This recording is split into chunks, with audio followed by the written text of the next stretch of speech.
For real? Oh, no.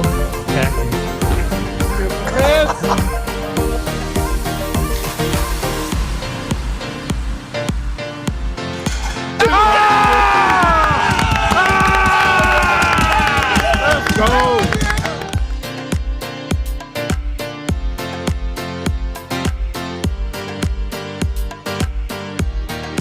Boston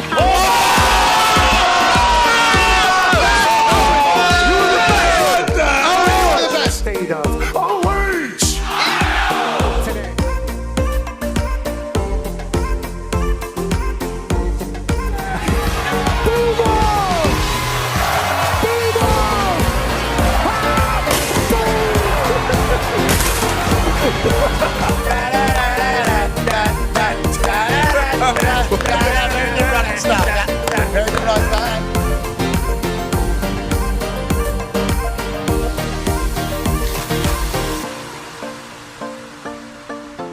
In Berkeley, California. You got it.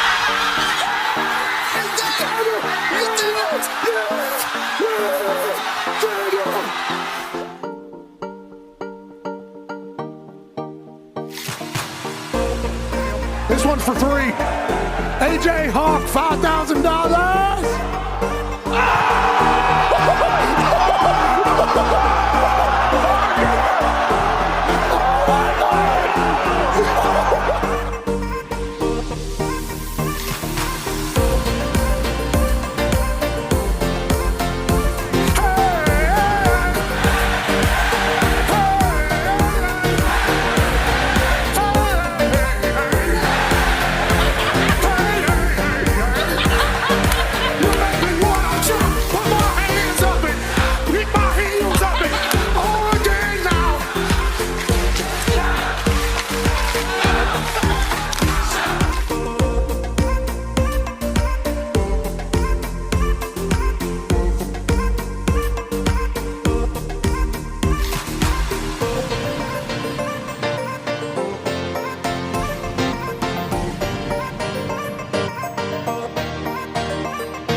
USA, USA, USA.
The following program is a collection of stooges talking about happenings in the sports world. It is meant to be comedic informative. The opinions expressed on this show do not necessarily reflect the beliefs of their peers, their boss, or ESPN. There may be some cuss words because that's how humans in the real world talk. If you are young, please seek permission before watching any further. Hey, What? let's go. This show stinks, and the fact that you listen, we are very, very thankful for. McAfee on the line with a gorgeous assist. The all-time leading tackler for the Green Bay Packers. You pink. Damn it! Your friend tell a friend something nice could change their life.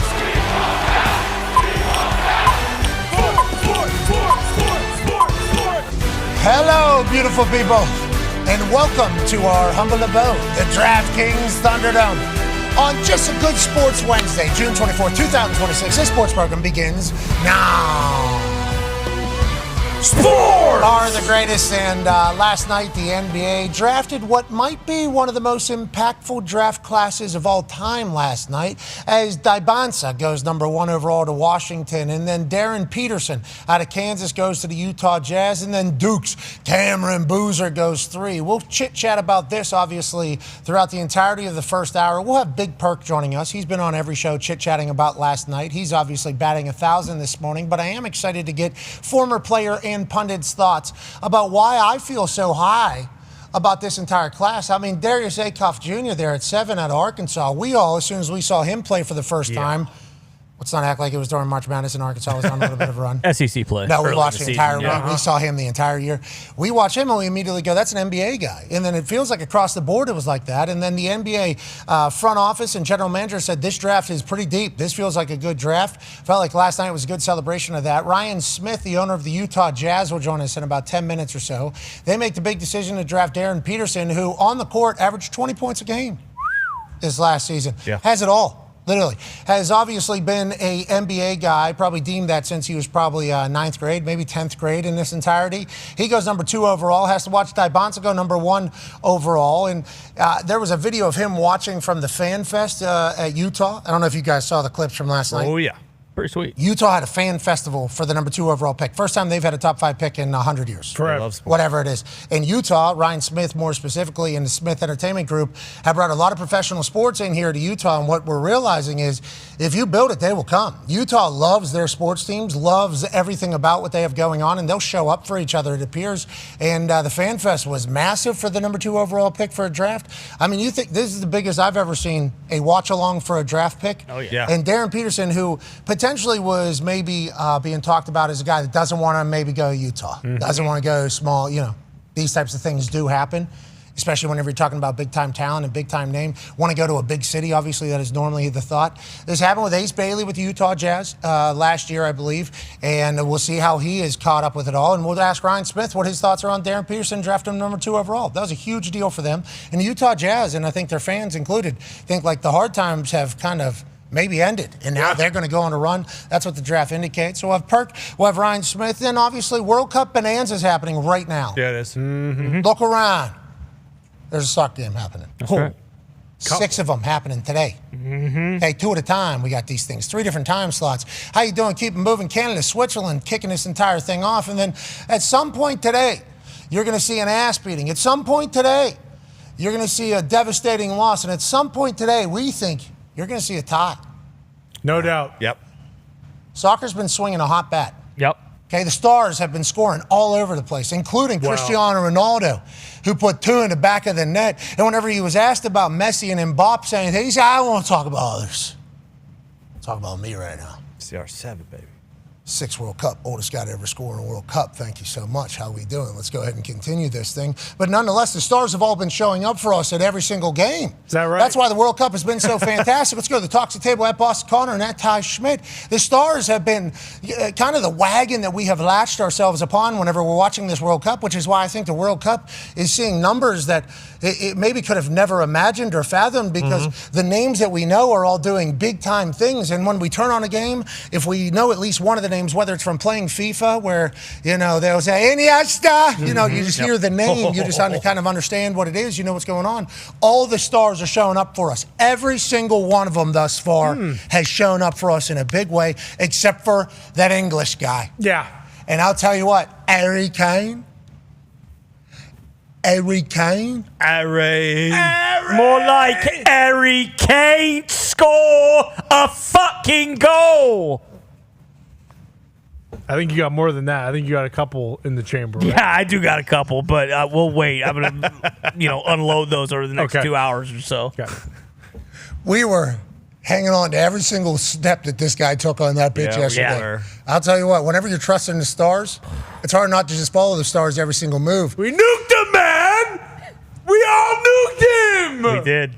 Maybe had him in Responsibly. parlays with other guys who held up their end of the bargain. Responsibly for us. Anyways, 6... England and Massachusetts! What were we thinking? So obvious the entire time. He grew up a Pats fan. He likes the Patriots. It was at Gillette, Boston Stadium. I also don't know if you saw. There's allegedly a little witchcraft going on. Yeah, I saw. And shout out to witchcraft doctor. Not shout out. Not shout out. It worked. No. Not shout out. No, I'm thinking we should pay attention. Just like We Dan should Housen. definitely shout him out. We should be on his good side. Yeah, we need to pay attention to this. Because he'll potential. curse you next.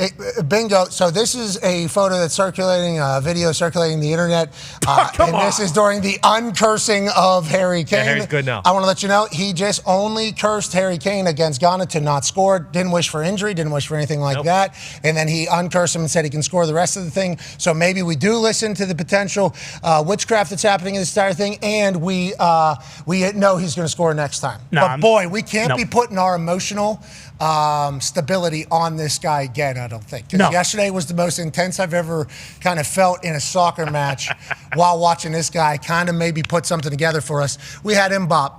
Had Mbappe. We had Haaland. Had Haaland. We had Messi. Had Messi. We had Ronaldo. Had Ronaldo. We didn't have Ronaldo. No. And then we had Ronaldo. Had Ronaldo. And then Harry Kane. And you're thinking, Ghana's ranked like 64th in FIFA's, world standings or whatever the hell. There's no way.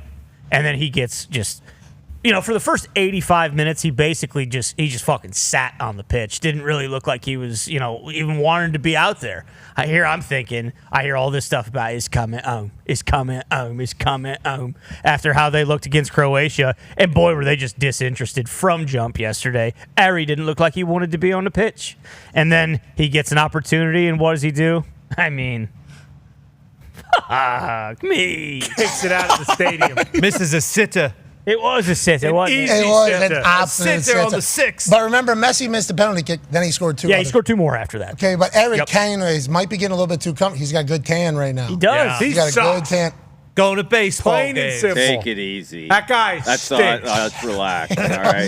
He can talk a lot of sucks. shit, say he had a bad game, saying he sucks, crossing the line a bit there. He sucks. He does not. I think Harry Kane's a late top-class finisher, which Used to be. I would like to let everybody know what we watched yesterday in that English game, which we have had the World Cup fever, and I'll tell you, the English game almost turned some people Almost off. broke me. It almost broke me. Bosnia better come home. They're saying Ari's teeth grew about 2 inches yesterday. Oh, no, he's not long in the tooth. He's Two still in the got first game a week ago. That was last Easy week. come, Okay. easy go. That was last week. Welcome to American daily sports fanhood here, okay? I love Harry Kane, but yesterday was a tough day. This stat is outrageous. Only once since 1966 has a team reached both marks in a World Cup match when Spain beat Costa Rica 7-0 normally. 79% possession, 93% pass completion. I mean, just couldn't finish. And you know who couldn't do it? Harry Kane. Sweet passes, though. Does Hembo have a 93%. stat on how many World Cup winners have won all 3 group games, or no? No, Only 3 times ever. Okay, sweet. I would have been okay with a 1-1 draw. 2-2. Yeah, 2-2. Sure. 3-2. Hell, it could have been fucking 18-18. I just needed Harry Kane to use that right boot and put one in the back of the net. That's why it's so frustrating, because you don't really watch soccer. Like I'm not watching week to week, but then the World Cup comes around and these guys are delivering. So you're winning bet after bet after bet after bet after bet after bet, and it's like, my God, I'm invincible. I cannot lose. I cannot lose. Cristiano scores too, and I'm thinking, of course, Harry might score 8. yeah, exactly. Ari is gonna dice up these Ghana folks, and and now today. Like I'm looking. Oh, we got something for you. But I'm going through the DraftKings app and just my brain scrambled. Whereas You were seeing it 2 days ago, wasn't even thinking about it like that, like that, and they were all coming home. And then now I don't know which way's up. I really don't. I mean, this has sent me into. We've really fallen into our World Cup fever here. I know. Into a We're hurricane. kind of spiraling, If you will. Yeah, we need to. Yeah. It's a hurricane Yeah, by it is. way of Harry. It certainly is. Yeah, I would say that is certainly the case. Hurricane Ari, if you will. But today's the day. We see it. Yep. Canada, Switzerland, tie it. Okay. A gentleman's draw, if you will. Yep, that's what I think. Now we got to root for a draw. No, it's going to soccer. It's going to do soccer. It's going to do soccer. Yesterday, I think we started tasting soccer a little bit with Harry Kane. I think we were starting to taste it a little bit. Poop. I think Canada, Switzerland, if you were to look at this game, you'd say, what is the best outcome possibly? Draw. Switzerland and Canada just kind of move along, and they do that. So I think there's a chance it's a draw. We boosted it to plus 300. Come join us. Yep. Nice boots in there. The blurred out ones. Those are nice boots. Oh, you're talking about the blurred out 90s? Clean boots? Yeah, I mean, that's a 50-50 ball, you see. That's what's happening right there. We're kind of in a stalemate, me and Gumpy. So that was kind of Dangerous implying. play. Bit He's of a dangerous towering play there. over you. It's a draw. Yeah, he doesn't have a lot of leverage there. I think I am forcing his leg probably up and back if I had to guess at this point. But at this moment, we are currently in a draw. And that is clear as day right there. Bit of a stalemate. That's what we think is going to happen. Canada, Switzerland obviously couldn't pick that. All the other, there are favorites that we assume are going to win because that is soccer. But also soccer, there's a chance that a 0-0 game happens. And you watch it in its entirety and you don't understand what just happened. Welcome to World Cup Bonanza. 24 games in the next 4 days. Let's go to one half of the hammer. Dahn. Cowboys AP Tone. Have the sports books been losing because all the stars have been dominating in the World Cup? I assume that they could have never projected that all the stars and all the big names would be playing this great. Yeah, I would imagine they have lost quite a bit based off of the goal scorers and the teams that are winning with those goal scorers. There were a couple draws like yesterday with the England match and others where it was unexpected draws. Belgium has been pretty good to the sportsbook so far. The Netherlands opening up with a draw, I believe, was probably was good for the sportsbooks. But as a whole, the stars and the teams, the names that winning has been bad for the sportsbooks. I would say with the World Cup Bonanza, that's six games today, 6 games tomorrow, 6 games a day after that, and another 6 games after that. Hell yeah. When you're betting these games, make sure you know what these teams are playing for. Like Mexico today, I'm not saying they're not going to win, but Mexico has already won their group and advanced. Czech is still playing to try to go through and advance. So just while you're betting all these today, just like with the Switzerland and Canada, if they both draw, they're both through. That's kind of like why we like that bet a little bit. Just know the outcomes and the what the teams are playing for today, tomorrow, the next day, and the day after that before you bet it. Yeah, and I like the fact that the reason why they're having 2 games at a time is to try to at least hold on to a little bit of the allure of not knowing what the other team's going to do. But since we had a couple teams here already qualify, we understand the answers. And I am intrigued to see how Team USA handles tomorrow night against Turkey. Yep, Turkey. Hey! I do appreciate that we're using all like the world's things for everybody. We're cultured. I feel like we're becoming respectful. much more I don't know cultured. about respectful. We all agree what we're having for lunch tomorrow. Yeah, turkey sandwiches. Bingo. Turkey sandwiches. Turkey. And that's what we've been trying to say. Yeah. Little provolone and mozz on there. Yeah, you're right. Maybe the turkey. Hey! Nonetheless, we have nothing but respect for the Turkey. Hey! No, you already said it. I said it. Yeah. Folks, but tomorrow night, I think we're going to see a lot of our reserves play. I think we're going to get a lot of minutes out of people that we still know that maybe we saw in the qualifying and that whatever the case, and they'll get a chance. We got really good players. It's not like back in the day where we only had 4 good players and then literally just to field 11, we're trying to figure out who can get on the field and not kind of blow it, basically, is what the idea was. Now it's like it does feel like we maybe have 14, 15 guys that are pretty good. So I think we still have obviously an incredible chance to win this game. We're favored on the sports books, but also I think we're going to see some new names, and there's a chance that somebody ignites a little bit of a sub, maybe become a first one off the bench, because 5 subs going into the elimination rounds, especially if things aren't going great, are a huge deal. This is one of those games, like a 4th preseason game, where you can earn some time going down the stretch. So if somebody gets splashy, like Reyna obviously already has a splash moment, let's assume he's going to do some magical things. But you talk about Weah, you talk about Berhalter. Yes, a Berhalter definitely with a set piece potential. It's like there's some names. Joe Scally. Sure. Definitely Big Scally. But yeah, we have like I think we have real studs still, which I think is good news for the state of U.S. soccer. Okay, let's pivot away from World Cup Bonanza, which obviously 6 games today, 6 games tomorrow, and then the following 2 days after that as well. So we got a lot of soccer happening. Hopefully the games will continue to be awesome. Speaking of awesome, last night there was an awesome event where the NBA drafted its next round of rookies into its league. Now, this group of rookies has been heralded as maybe one of the most impactful, maybe the most influential. I'll tell you what, we knew people that are getting drafted 10, 11, 12, 13, even 30 there with Noah Pete in this draft. The number 2 overall pick was obviously highly sought after because is it going to be Dahn or will it be a man who had a lot of question marks but obviously a lot of ability in Darren Peterson? Joining us now, the owner of the Utah Jazz and the chair of the Smith Entertainment Group. Ladies and gentlemen, Ryan Smith. Sweet merch. The UJ is sick, and I assume you have one for Big J as well. Yeah. That is a great shirt right there. That's a great shirt. Congratulations on last night, Ryan. It felt like a overwhelmingly positive evening for the Utah Jazz and the Utah people. The Fan Fest clip that we saw, huge. Watching Peterson watch the Fan Fest clip, awesome. Feels like last night was a smashing success for you. Is this how you guys expected it to go? Yeah, I mean, first, I think from the moment that we received the second pick, we knew we were going to get a stud, right? And I think this draft, if you could look back or look forward, you could easily see 2 or 3 guys as being. It's really deep, and we were super fortunate. We were lucky to be in this spot, and we couldn't be more excited. I mean, look at the fans' reaction there with DP. He's a 6'6" guard who. You got to step up and guard it. He's going to go around you, and he's a winner. He makes everyone better. So we're super excited. He's excited. So it's a piece that you just don't get every day, and we're excited to add him with Keontae George in the backcourt. That's going to be a pretty crazy duo. And then if you look at Lowry Markkanen, Jaren Jackson Jr., Ace Bailey, Walker Kessler, and a bunch of our other guys, we're going. Yeah, it feels like you, Coach Hardy, obviously Ainge's boy have all been in this for the long haul. And it's obviously good whenever owner, manager, and coach are all rowing in the same direction. Feel like you have gotten to this point to add Darren Peterson to this group, obviously spectacular for you.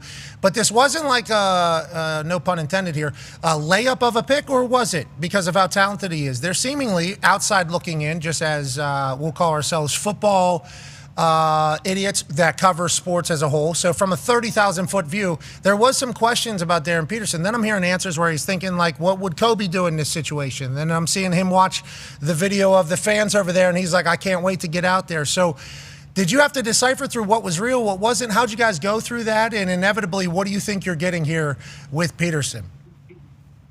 Yeah, so I think first we're getting a player with a chip on the shoulder. I think he said that. I mean, he had been the number 1 pick for most of the year coming in, kind of unanimous. And then obviously, we're close to AJ there at BYU, and you've got these 2 talents, and then Boozer was equally as kind of sought after as you kind of look through and see where people end up. And so, I think he wants to come out and show everyone what he can be. And I think these, you know how the internet goes, right? I remember when we were doing that fan poll to name our hockey team, you literally said, hey, you know what the internet's like out there? You're really going to turn this out there? So these narratives go, these narratives go out there, and they kind of take a life of their own. But, from our standpoint, what's real and what's not real, I mean, that's the job that we all have today. Not only as consumers of media, but also as you're in these positions in sports, is to say, who's the kid? Who's the family? How is this? What's he going to be? And you're kind of leaving no stone unturned. But, from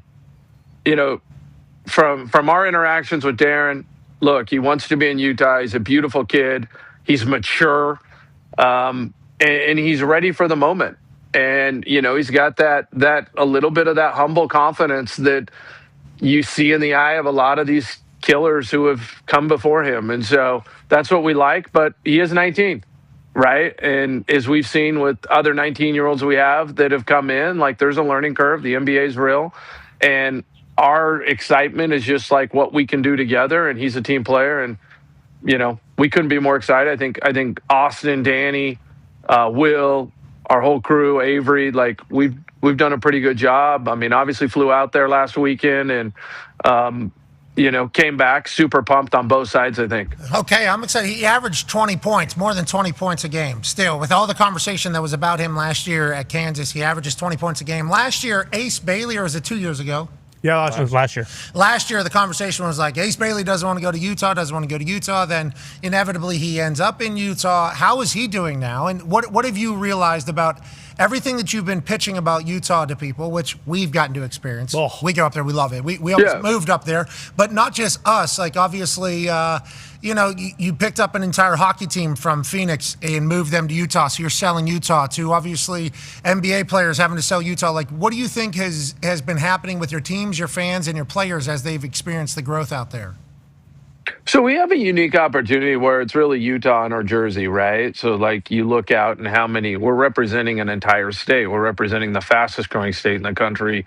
One of the states with the, highest possibility for economic prosperity. If you move to Utah, your likelihood to exceed or jump a different socioeconomic class is higher than anywhere else. We're the youngest state.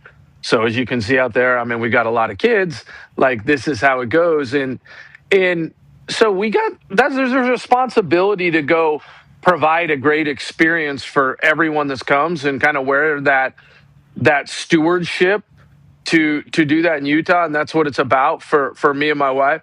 As far as the narratives out there that people don't want to come, I mean, I've got players crying when we trade them. Right? People want to be here once they're here. They see the people, they meet the people, they want to be a part of it. Everything in life's about the people, and the people are amazing. And, I think right now in sports, or at least with internet, there's a lazy narrative out there. I already know what the narrative's always going to be. They're going to have to hit every market with something. I mean, which one? What's the narrative? No, it's just the narrative. They're always going to be small market. This is what's going on. Like, Mormons everywhere. Mormons, there's no alcohol. Yeah, can't order a double. Yeah. Can you spit on the street? I don't even know if you're allowed to sneak. Like, that's what people think. Right? That's what they think. Like, that is. But you're seeing a narrative in every market. You're seeing it in Toronto with hockey, right? You're seeing it all over. You're seeing it, with NBA stars that they don't win after 3 years. It's like, everyone's like, you got to get them out of there. And we're trying to create a culture where people are like, I don't ever want to leave. I mean, I've got players right now who are coming to us at the trade deadline this year going, I know this is a business. Do not trade me. I want to be here. Please, I want to be here. Or, unfortunately, it's part of the business where we've had to trade players and they're like, I'll come back in 2 seconds. And so we're 5 years into this. Rome wasn't built in a day. But I love every single thing about our market. Danny's bullish on our market. Austin's bullish on our market. Our coach is bullish. And, you get someone like Ace who comes in and he's thriving. I saw him yesterday. He's smiling. He's in the gym. He's working. Keontae, same thing. And so, but also we got to start winning. And that'll change a lot in hoops. And I think everyone kind of sees in the NBA, like, okay, you've got OKC, you've got San Antonio, you've got Utah with a roster that looks like that with youth. It's pretty exciting. So I couldn't be more excited about where we're going, and I'm proud to represent the market and have a chance to kind of expose it to the world. And I think we've got a lot to offer. Rome wasn't built in a day, but if you buy a mall, you can build a couple facilities and Hey, by the way, that party was at the mall. Oh, really? See that? That's why you have a mall. Yeah, you buy a mall. That's a good idea. Genius. That's in that parking lot of the mall. Smart. You got a lot of space. Yeah, it's a big parking lot. Yeah, you buy a mall, you It's see. the mall. You also pick up all the parking spots that are alongside. Yeah. You could have a fan fest. Everybody. Go ahead. Did you see Dallas? Dallas is moving to a mall. I think I saw that. I read about that. Oh, you feel like you're maybe the mall trailblazer here. Hey, I'm just saying. It was right in front of everybody. It's a lot of space. A lot of space. We got Nordstrom's over here. That looks like that could be a basketball facility, doesn't it? 3 stories. We take that shit out. Yeah, we can even work on throwing it over the thing if we need to. Yeah. And then guess what? We got a cafeteria, so we already got food, right? Don't we need one of those? Mm-hmm. Any other businesses anybody wants to fake make real quick? Put one down here at the fucking Spencer's gift shop down here. Easy. It's a good idea.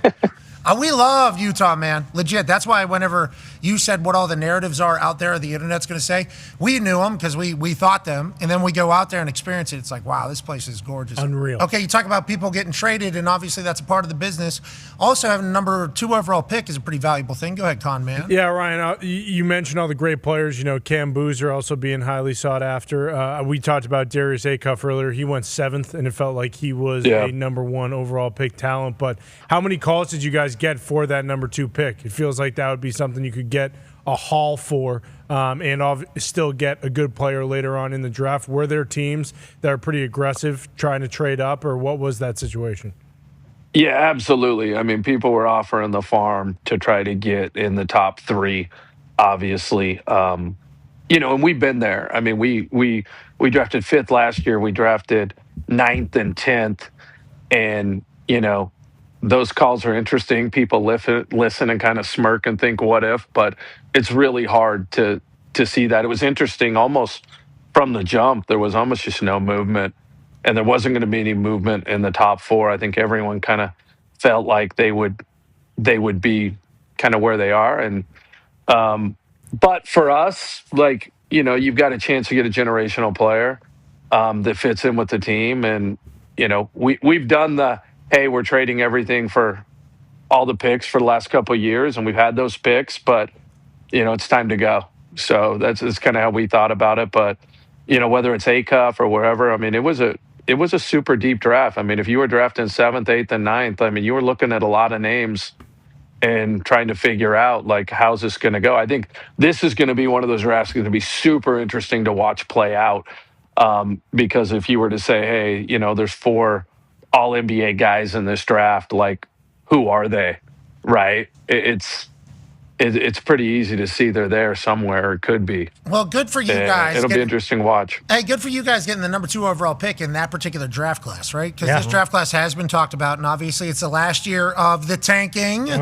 which you weren't doing. You were just rebuilding, reloading. Yeah, okay.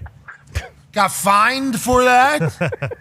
But nonetheless, moving forward, there is a whole new plan. And if your team is ass, you're SOL. Okay, I like that you're back. He said, don't even have me on this. I don't even want to be on this. Not going to be ass. No, hey, I think it's going to be interesting next year just to see where, I mean, there's going to be the draft and where everyone picks, but I think the lottery is going to be as crazy as anything because no one knows what's going to happen, who's going to go where. We got like this mini bottom 3 relegation. I mean, it's going to be wild the draft lottery is going to be made for television to watch because, you know, the impact, like we got the hockey draft on Friday, right? Of course. And the impact's insane, but you're also looking at, hey, I've got this goalie that we're drafting. Maybe we'll see him in 2030, right? Like it's a little different on how that works where you're building out the farm club.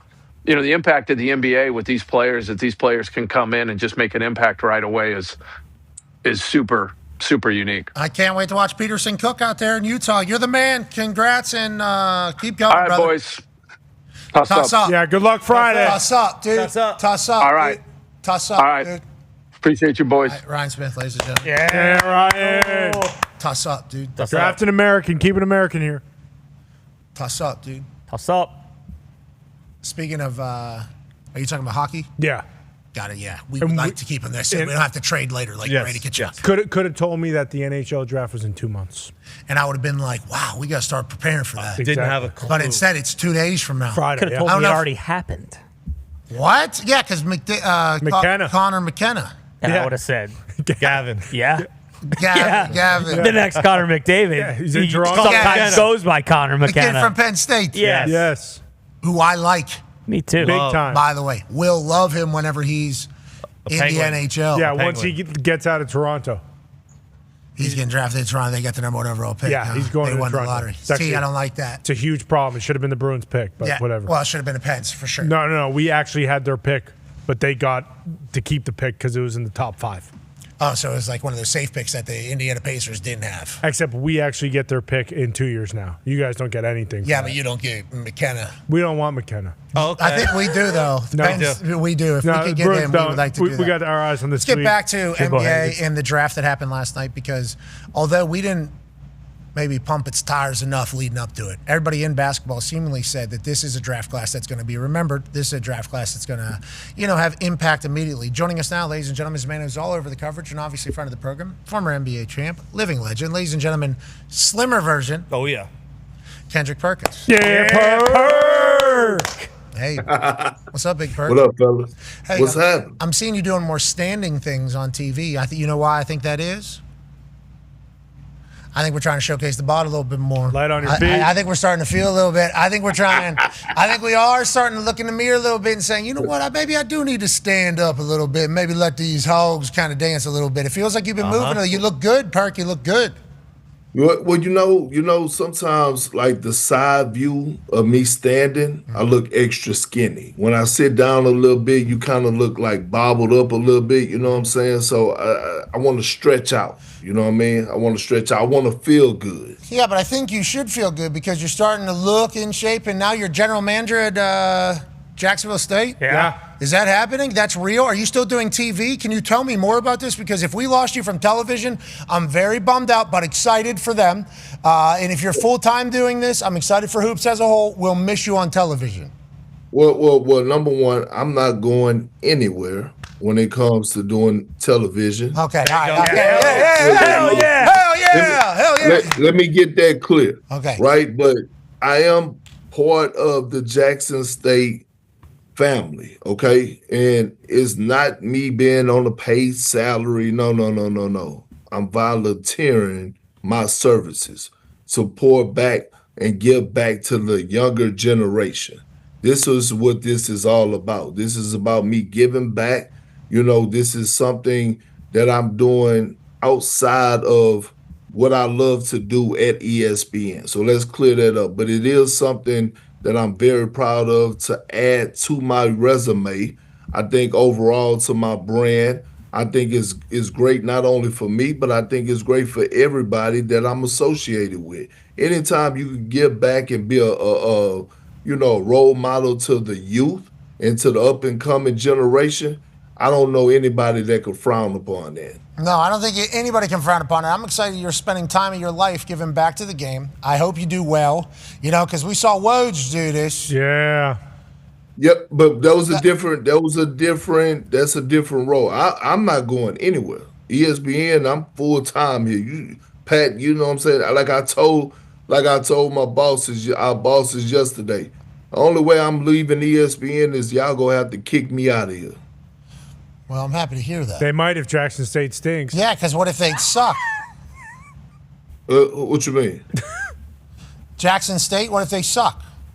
That's not in the plan. That's not in the plan. No, I don't think it's in the plan either. I said Jacksonville State. I apologize. Jackson State. That's 100%. Yeah, Jackson State. That's 100% on me. I've been there. Okay, I've been there. Had a good time. Celebrated the hell out of it. And I would like you to have success as well. So you're not going to do the Woj role, which is full time, because I think Woj found out it's really hard. Yeah. I think it is. Got killed. I think it is really tough. Look, it's not me being like part of the recruiting process. No, I want to go in. I want to be able to speak not only just to the basketball program, but I want to be able to speak to all athletes, give them words of encouragement. I'm also going to be part of being a voice in the broadcast and journalist part of it as well, giving them insight, helping them, pursue their career as being in this media space, whether that's podcasting, television, whatever it may be. So, I just want to go spread the love and drop some knowledge, man. I just want to give back to the community. All right, we like that, Bert. Hell yeah, Bert. All right, will you drop some knowledge on us, please, about this draft last night? I saw you had a lot of takes this morning, had a lot of passion. I like that you're looking forward to the next generation. They're talking about this class as like maybe a historical class with the amount of people that could play. As it sits right now, obviously, Dabansa, number 1, Peterson, 2, Boozer, all the way through Michael Brown Jr. at 6 out there. Now, Tone has a question for you. If we were to go back in time and maybe you become GM of NBA team before last year. Yeah, Big Perk, speaking of you being the GM, obviously there was a lot of good players players in this draft. They were talking about this draft for a long time, but Dahn and Peterson were kind of the two that were above everyone else for the majority of it. Do you think it went in the right direction? Would you have gone 1-2 with those guys in that direction? I would have. And look, I believe that Darren Peterson is going to have the best career out of all those guys. I believe that his ceiling is Kobe Bryant, to be honest with you. AJ DeBouncer, he's going to have a Hall of Fame career. I think for the Wizards, they had to go with AJ DeBouncer. His confidence and his fit. The Washington Wizards are going to make the playoffs next season with Trae Young, AJ DeBouncer, and Anthony Davis leading the way. They're going to make the playoffs. They're going to have an Atlanta Hawks, Toronto Raptors type season. Well, when we look up at the end of the next season, they're going to be a top 6 seed. That's number one in the Eastern Conference. Okay. That's number one. Congrats to them, by the way, because they've been asked, right? Yeah, they have been at the bottom. They have been the Sacramento Kings of the Eastern Conference. But things about to change, okay? The things about to change. Now, on the flip side of it, we got to give a lot of props to Memphis. Memphis got them one in Cam Boozer. I'm here to tell you, they got them one in Cam Boozer.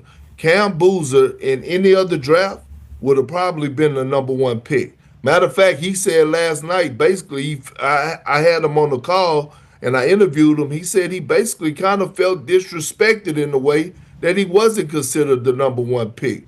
But this is a perfect match, right? This is a perfect match. This is what the organization of the Memphis Grizzlies, this is what they need. A great character guy that could fucking hoop. Let me just put it out there. I got it. That could just like that gets straight to it. Yeah. Like has the IQ, the professionalism. Obviously, it runs through his blood because Carlos Boozer was one of those guys, true professional, but also a baller.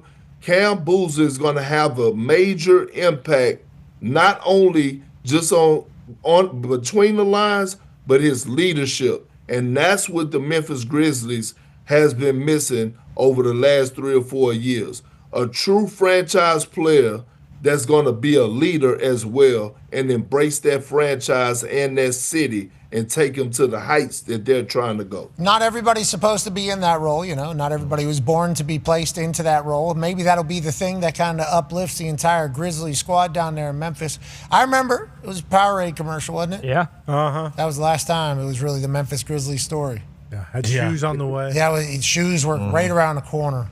And the Memphis Grizzlies were the next team. And it was like, wow, I love this guy. He takes off from the foul line and he dunks on people. And then everything just kind of went sideways. And everybody started burying the city of Memphis. And it's like, wait a second. What Perk's saying sounds like maybe Memphis is back. Maybe Memphis has a chance at becoming another storyline in the NBA that they were just a few years back. I mean, it was literally they were the next ones potentially. Is Ja still down? Is everything? Yeah, he's still there. But he won't be there. It's time for them to go ahead and depart ways with that relationship as well. You start fresh. Damn it, Cam Boozer is the new face of that franchise. You start fresh. You start in your rebuild mode. You build around him. It's no more Dylan Brooks. It's no more Jaren Jackson Jr. Is Desmond Bain is in Orlando. It's time for Ja to go. The problem is that they can't find a place for Ja. Like teams are not on, picking up the phones and saying, hey, man, we ready to make a deal. Memphis has been trying to trade Ja Morant since the last trade deadline. They've been trying. They just hadn't been successful.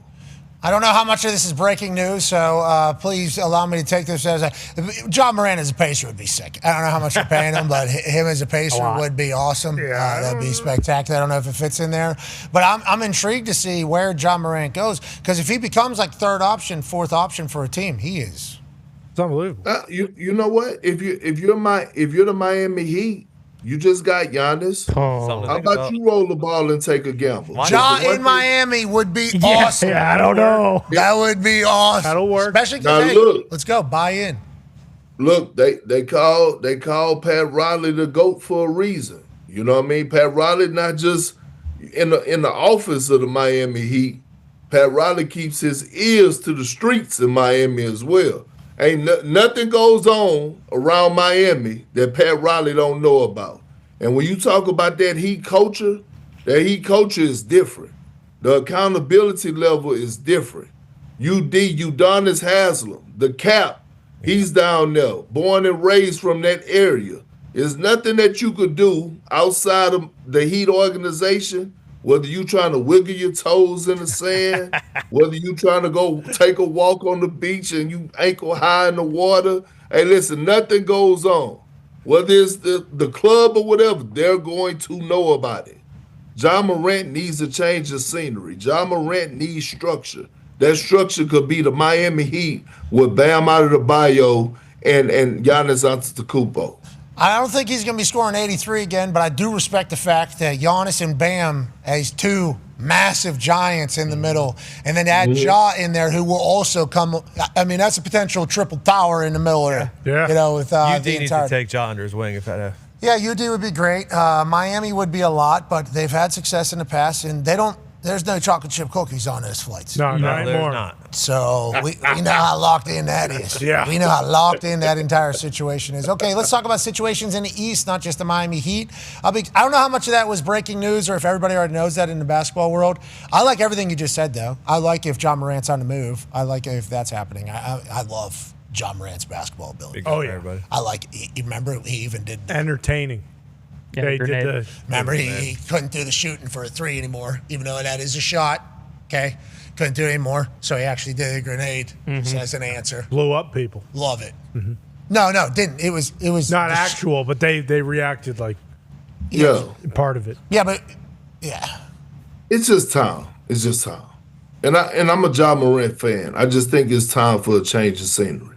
I don't think I know. It's a time for a change of scenery. Okay, let's talk about some changes of scenery potentially being forced in the moment, especially coming off of that Giannis trade. Let's go to Boston. Connor in Boston. Oh. Yeah, Perk. Quite the situation with the Miami Heat and Boston kind of coming down to the wire, and then the Bucks get it done with Miami, not Boston. Now the fallout of Jaylen Brown in Boston. It feels like Brad Stevens came out, he had a press conference, and he basically said, like, hey, we had very candid conversations with Jaylen Brown. This wasn't like out of nowhere. In May after the season, they sat down and kind of went back and forth about what was going to transpire. Now, Jaylen Brown's been in China for the past 10, 11 days, so who knows where he's at. But how do you see this going? Do you think they have to send Jaylen Brown out? Do you think it's strictly like Jaylen Brown's okay with this because of the conversations he had with Brad Stevens behind closed doors and everybody's reacting like there's going to be some sort of massive fallout? What do you think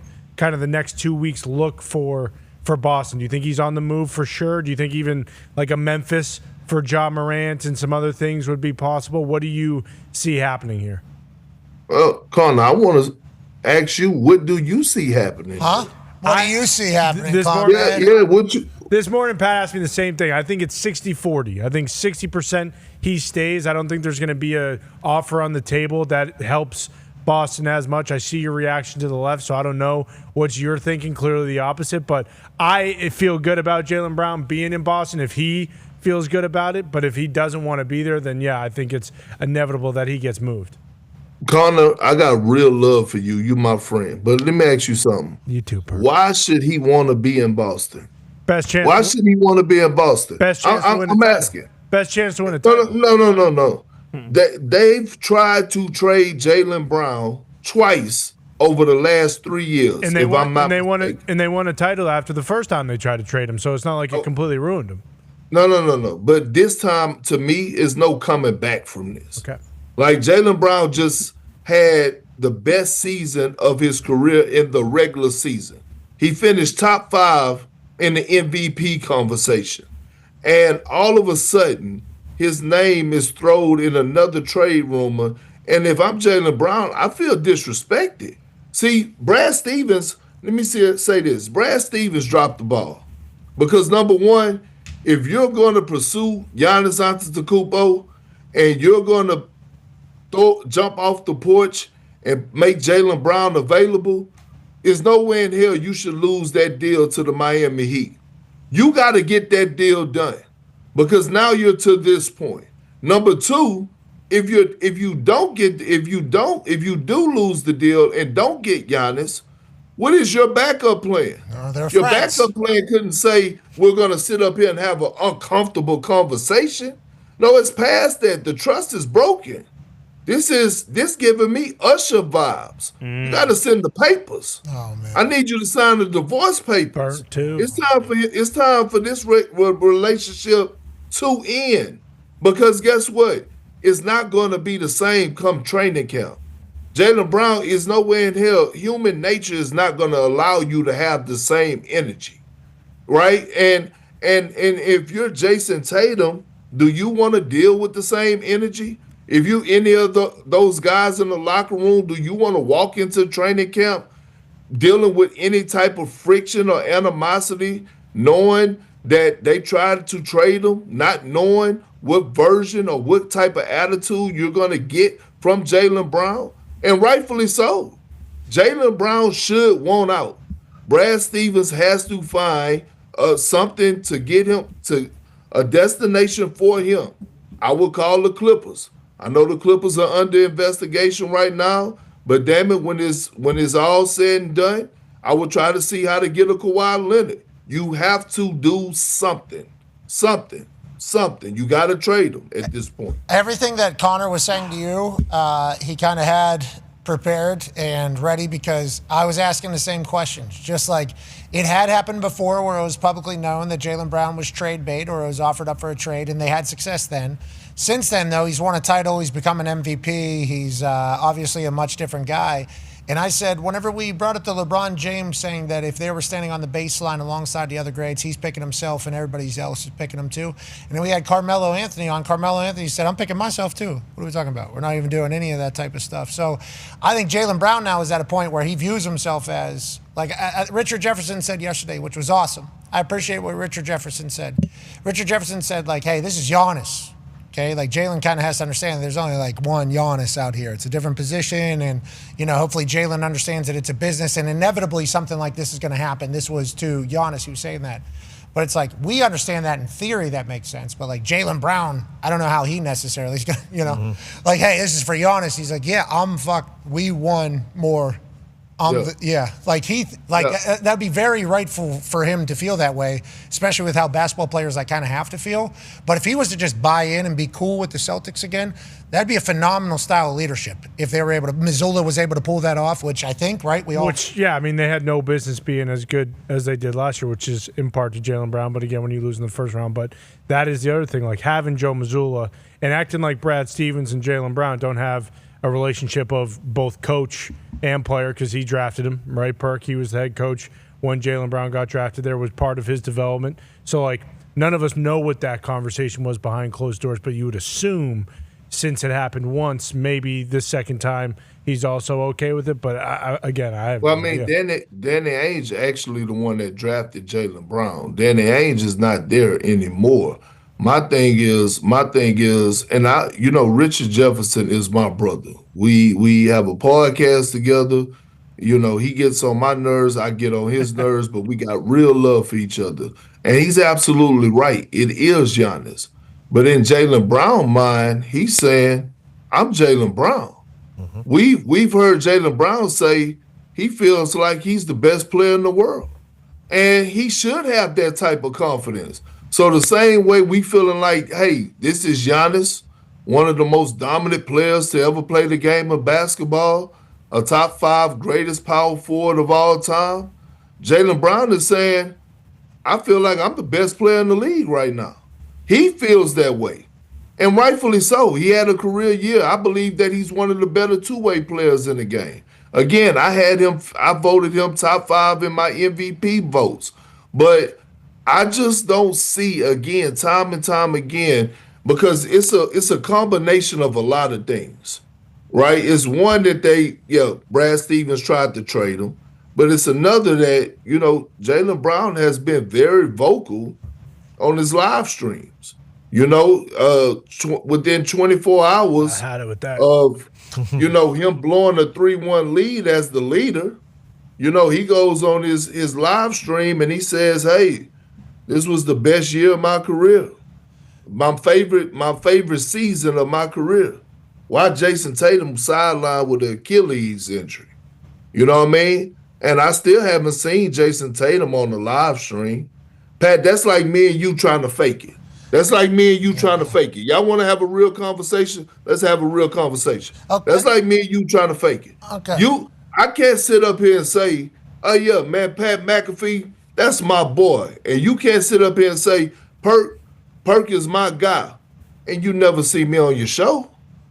Fascinating, especially if you're in the same locker room, same team, obviously been around each other for a long time. Obviously, you would think the other would want the other to have success too in their stream nonetheless, but maybe Tatum is just like the most I don't want to do anything guy, and maybe Brown goes the opposite direction. But yes, at some point you would think they would do something together.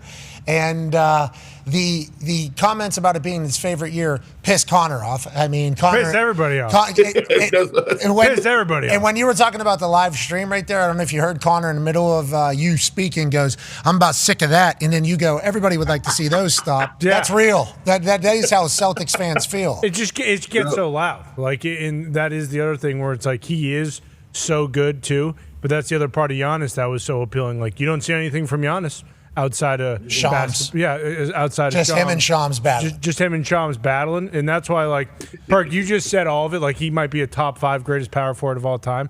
Like, are you putting Jaylen Brown in the top 10 of two-way players all time right now? Like, that's why it feels like, hey, if you have any sort of brain, you would understand, and that's why maybe that Brad Stevens conversation that none of us are privy to was along those lines. All right, well, good luck. And I hope I'm wrong, but I'm just saying human nature and the prideful individual that Jaylen Brown is, at some point, enough is enough.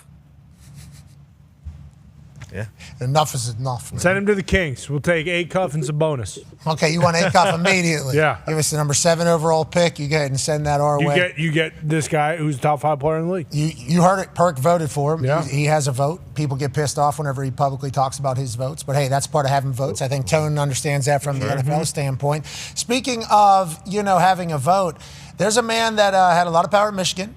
Won a national championship, and all of a sudden, out of nowhere, seemingly, boom, he's gone. He's the Mavericks head coach. He had quite a night last night. Go ahead, Ty. Yeah, Perk, that was pretty startling to all of a sudden see Dusty May sitting there with the Mavericks contingent while still, getting really jacked up when all of his players from Michigan were drafted. Were you surprised by that whole situation? And ultimately, how do you think that's going to work out? Because obviously over the last several years, the colleges or coaches jumping from college to the NBA haven't, fared very well. Obviously, Billy Donovan's been okay, but it's not like you don't still consider him one of the, upper echelon coaches in the NBA. So how do you think Dusty May going to the Mavericks is ultimately going to work out? I actually love it. I'm one of those guys that, especially when it comes to the NBA, I get tired of seeing guys organizations rotate suits. It's time to get new blood in the locker rooms, that's leading the charge. I'm actually excited about Coach May going to the Dallas Mavericks. He's going to bring new life. When you win a college championship, you got to have some type of relationship with these new players of this generation. You got to be able to have a certain type of personality along with knowing the game and the X's and O's in order to bring out the best in players, because this is a new generation. So think about it. Mike Brown, we've been seeing his personality all throughout these interviews. I understand he's 55, 56 years old, but he has like seem like a 35-year-old heart. Young spirit, right? Young spirit. Yeah, he has a young spirit. I actually like that, Pat. And then when you look at Mitch Johnson, 39 years old. You know how hard it is to get young guys to buy into being stars in their role for the best of the team? That's hard. Mark Dagnall for the Oklahoma City Thunder. I believe he's 40, 41. My point in saying is, get new energy in these seats. Guys have to be able to relate to this new generation of players.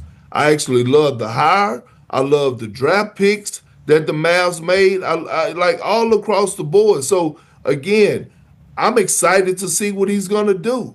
I'm excited to see his relationship with a Cooper Flag next year. I think they're gonna be great. I think they're gonna be athletic. Kyrie. I think they're gonna make some noise in the Western Conference. Again, the next person I'm looking to get a opportunity is my boy Rajon Rondo. He almost came up and got the Pelicans job.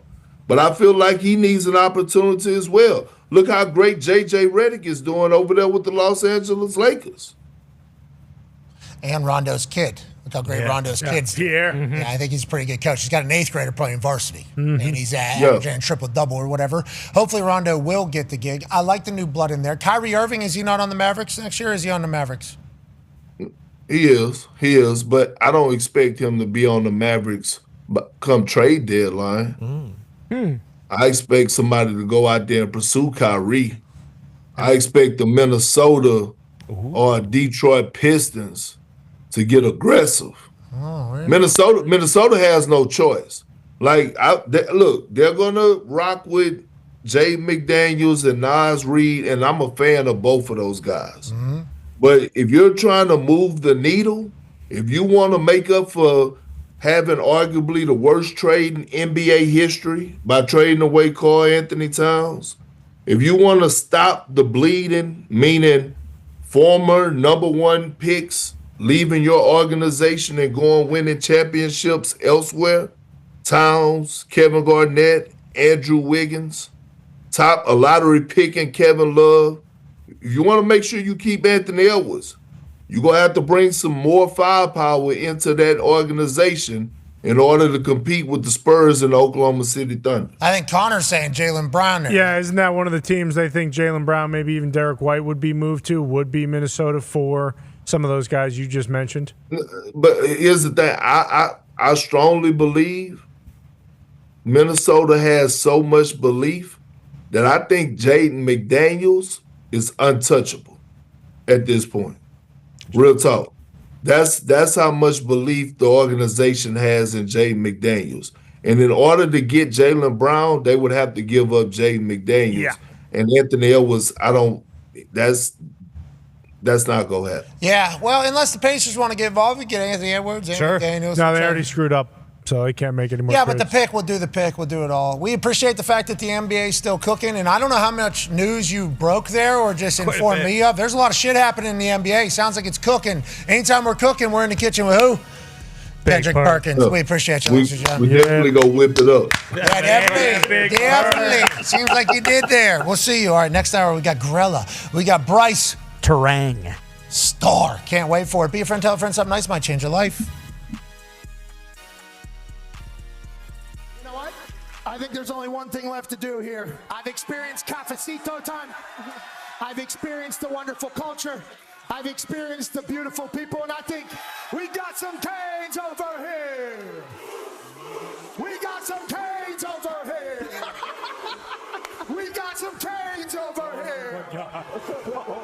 This day in Coral Gables is going to be one that I will remember for the rest of my life. Ray Lewis started his dance right here at Miami. Ed Reed started his legendary run here at Miami. The legends of football run deep. The moments are special. The national championships are in abundance. Just last year, a lovely University of Miami woman diver from Italy won a national championship. This thing's been staring at me all damn day. You're out of your mind, brother. This is crazy. Kirk, I'm a little winded. That's what I was going to say. You talked the whole time you were running. I'll give you a chance to catch your breath, you son of a bitch. You're crazy. I hope somebody got a lifesaver over there. Is there a lot of something? My man's out of breath. It is a long way to the top. Are you going to jump in your suit? Are you going to jump in that Oh, my God. Yeah, so I'm tired for you. Oh, my God. Yeah. Oh, he's going to take the jacket off. Okay. Okay. Oh, he's taking the shirt off now. Okay. All right. Looking ripped. Yeah, Looking looking ripped. fit. Oh, he's taking the drawers off. Ladies and gentlemen. The pants. Ladies and gentlemen. Not the drawers. Ladies and gentlemen, if you come to this beautiful campus, you will notice quickly that the students here love this university. They love this atmosphere. And I'm with everybody. I think the U is back. Give me. He's got the speed on. Oh my God. Give me the.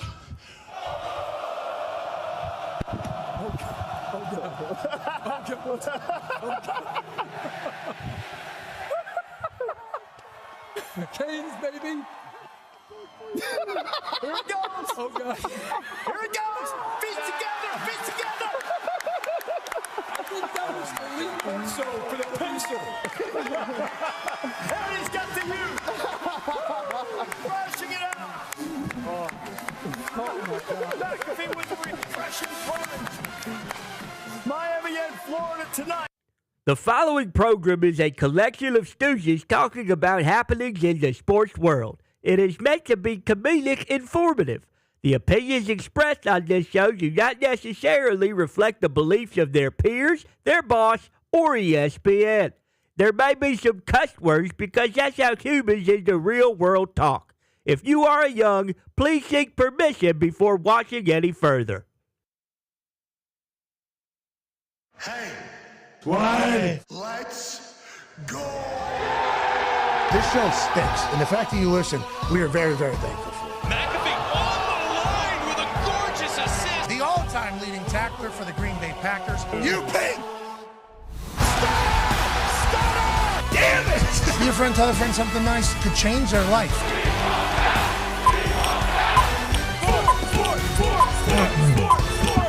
Hello, beautiful people. What happened? Welcome back to our Humble Abode. Turn the lights on, Bill. Wednesday, June 24th, 2026. Hour 2 starts now. Sports are fantastic, and obviously we're in the middle of World Cup bonanza. 6 soccer games will happen today. 6 soccer games will happen tomorrow. 6 soccer games will happen the day after tomorrow. And then the day after that, 6 more soccer games. Woo! These are all the third games of all the rounds happening, 2 at a time, 6 in total each day, and we'll be seeing magic all over the pitch, all over North America. Now, these eyes have obviously seen every team play 2 times. I've watched every minute of every game. Yep. These eyes. These eyes have seen a team from the United States that are certainly excitable. These eyes have seen a team from the United States that are certainly powerful. These eyes have seen a team from the United States that might just be the most talented bunch in the entire tournament. There's a chance the United States of America wins the World Cup right here in the United States of America. And I'll tell you what. Yeah. The future of world sport is going to be a lot different if we're in charge. Yeah, it is. World's game. Calling it soccer. Yeah, immediately. Everywhere. First law as World Cup champs. It's soccer. Aren't you guys coming around on football a little bit, though? Oh, Not calling it football, but like football. Yeah. Yeah, because we have kind of started falling into the footy Exactly. kind of chatter. Exactly. Because it is kind of cheeky what they're doing with it. Exactly. But all of a sudden, we're now going to make that our own. And just like what we did with hockey. Sure. You know, we kind of take that and make that our own. I think we did it with, I guess, basketball, too, from what my understanding.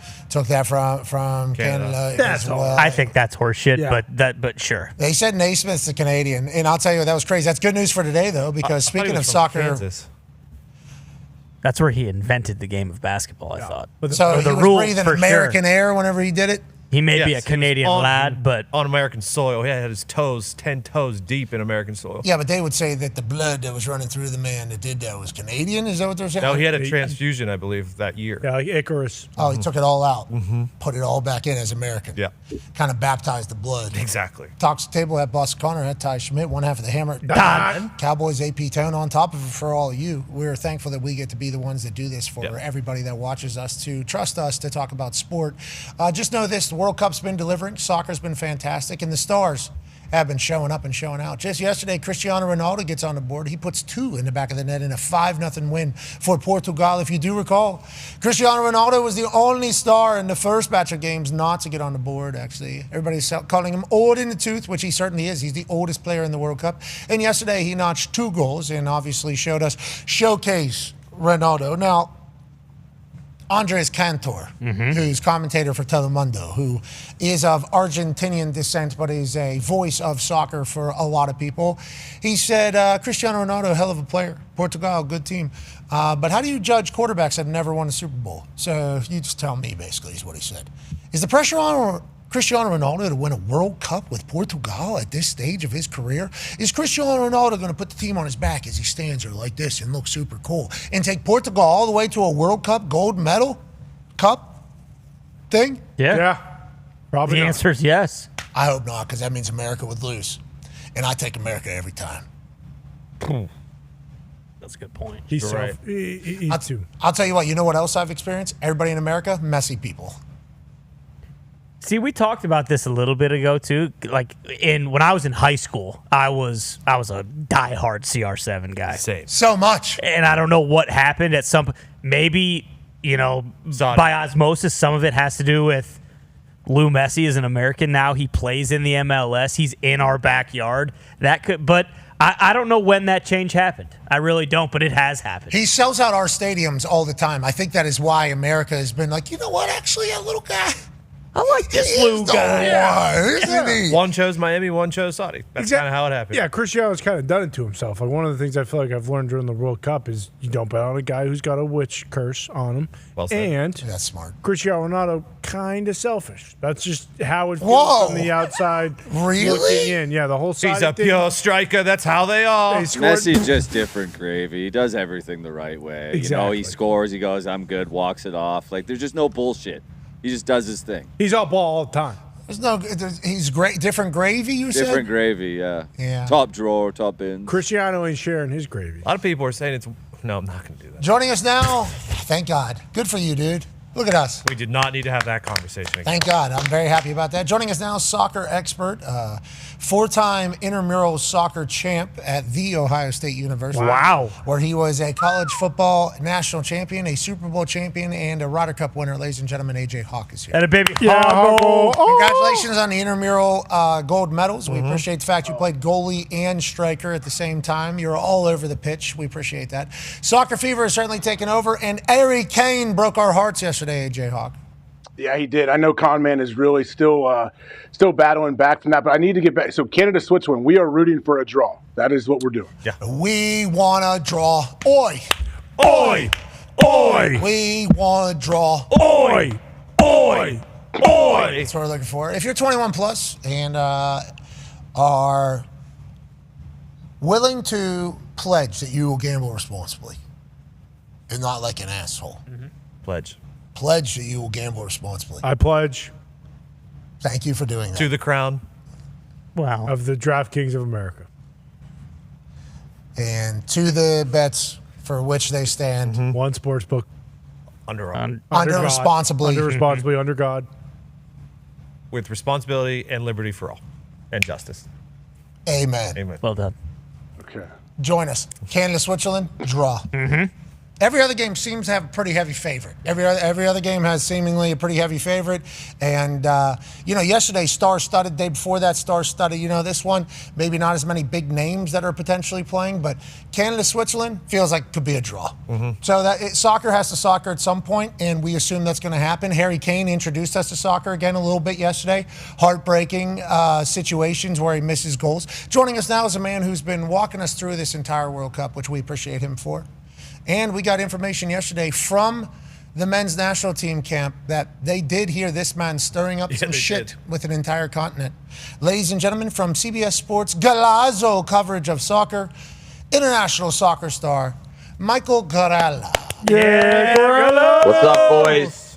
Happy to be here. Good to see you, boys. What's going on? Hey, soccer's still doing it. Everybody's delivering. Even Ronaldo yesterday. Harry Kane, though, can't notch one on the board. What do we need to think about this English team? What do we need to think about the teams at the top? And is it realistic at this stage for me to actually believe that America is one of the better performing teams of this entire tournament after I feel like I've watched everybody now a couple different times? Where's Gumpy? Where's Gumpino? Gumpy's What's up, Greller? What kind of bullshit was that from England yesterday, by the way? We always tie the second game of a major tournament. Everybody knows that, Greller. No, we don't. Didn't know that. Neither did No, I. nobody knew that. Said it multiple times. All of you were sitting there. Nobody listens. No. Nobody listens. It's Maybe fine. in the 87th minute. Nobody listens. It's fine. Yeah, this is not what happened. We were sold a bill of goods, which was Harry Kane will get the job done. You know what I'm seeing out of Harry Kane? Nice tan. Yeah. This is the best tan this guy's ever had. I'm seeing him sitting in suites at baseball games. He's out there taking a piss, not worrying about what's going on the pitch. Exactly. Is that Ella Langley? Yeah. He's an Ella fella. Yeah, who isn't? But yes. It's true, we all are. They kicked him out, actually, Love you. after that. I think he's maybe getting a little bit too comfortable over here in the United States of America. Go home, Harry. But he could have been. Or come play in the MLS. He could have been potentially cursed. Yeah, stay here, Harry. Life pretty good here. Come play for the Columbus Crew. But other than Harry getting cursed, it feels like all the stars are playing well. Is this standard operating procedure? Is this how we should view this? Should we understand that the big names are going to perform well every time they're seemingly on the field? Yeah, I said yesterday on our coverage, Troy Deeney, who played in the Premier League, I work with him here at CBS Sports Golazo. He came over the other day in the backyard and looked amazing against my kids. I think he scored 3 or 4 goals. Crap. Looked great. Looked like he was going to make a comeback. And that's sort of what the first rounds are. Is like they're playing against, with all due respect, Iraq, Uzbekistan. I get it. I love the storylines. It's awesome. Oh no! Don't be starting. You started a war with Australia. I don't know if we need to be with Iraq. I don't know if we need to at the moment. If I say the sky's blue, I'm getting heat for it. So listen, it doesn't matter. But I'll say this too. It's like the goalkeeper. This is a storyline. The goalkeeper of Cabo Verde. He had, I don't know, a few thousand followers, like 20,000 or something, and then he kept a clean sheet against Spain, and now he's got millions of followers, like something like 14 million followers. So I'm like, oh, that's pretty cool. Like, great story. Like, warms the heart. I watched him play the other day. Couldn't catch the football. I mean, the ball was going through his hands, and he's knocking it into the post.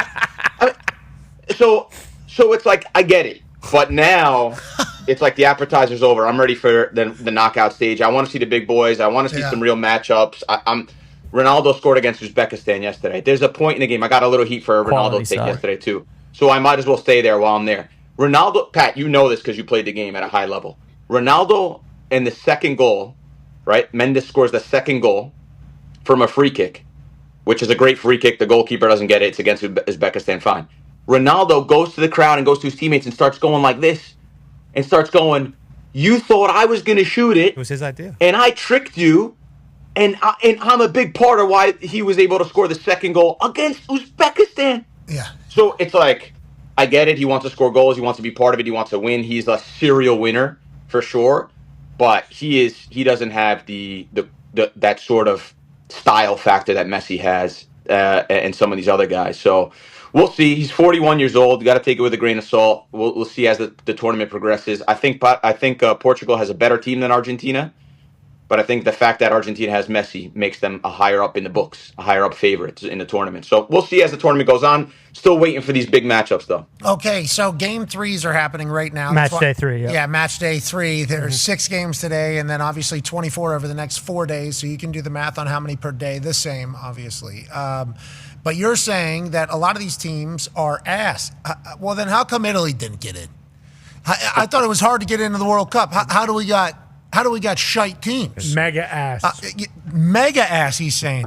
You scored against Uzbekistan. It's like, well, how did they get into the World Cup then? Italy didn't even get into the World Cup. How do these, is this like the college football playoff where James Madison gets, no offense, James Madison. Tulane. How's this happening? How do we, Asian qualifier. I thought we had the best teams in this tournament as a whole.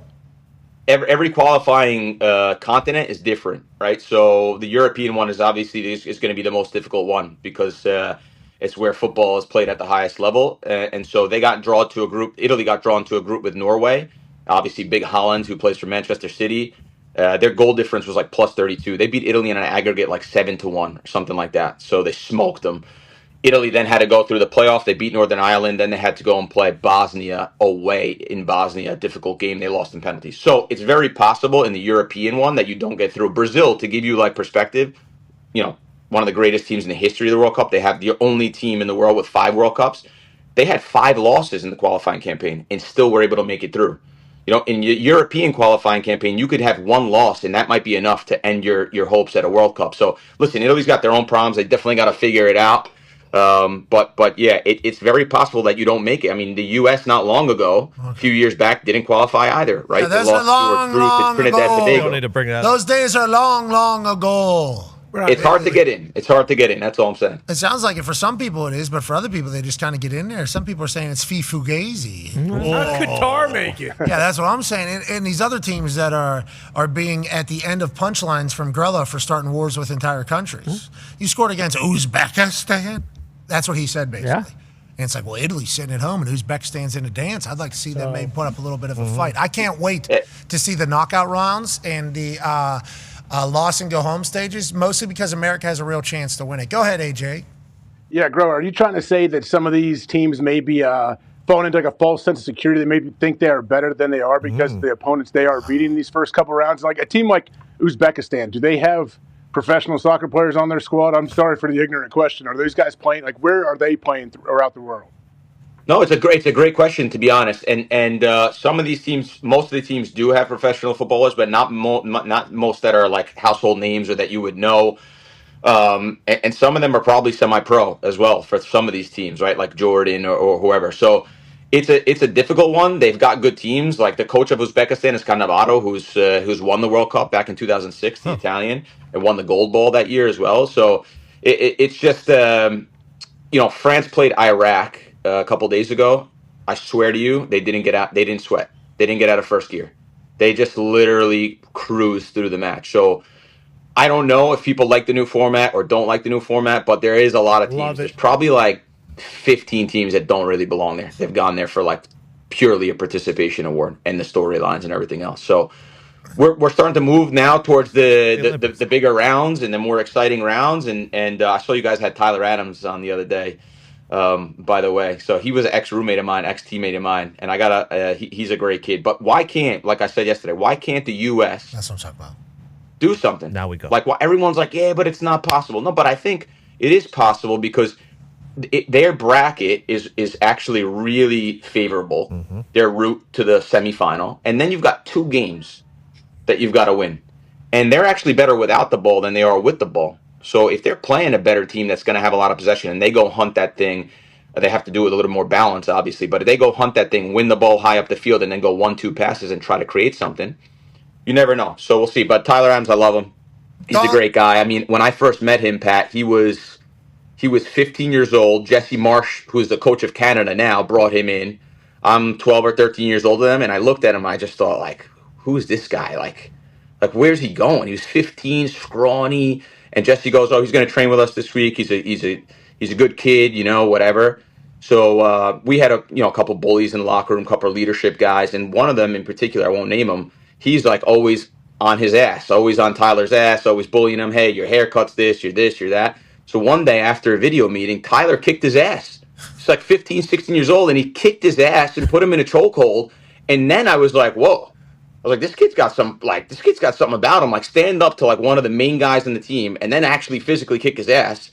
I was like, wow. I was like, this kid's gonna be legit. And obviously, he is very legit. I'm a big fan of Tyler, and I hope he can lead this team to do something special. I really think they can. I love that he beat somebody's ass as a 15-year-old. It wasn't Miola. It wasn't Tony Miola. It was not Tony Miola. And it was not Jeff Tony's Cameron. across the hall.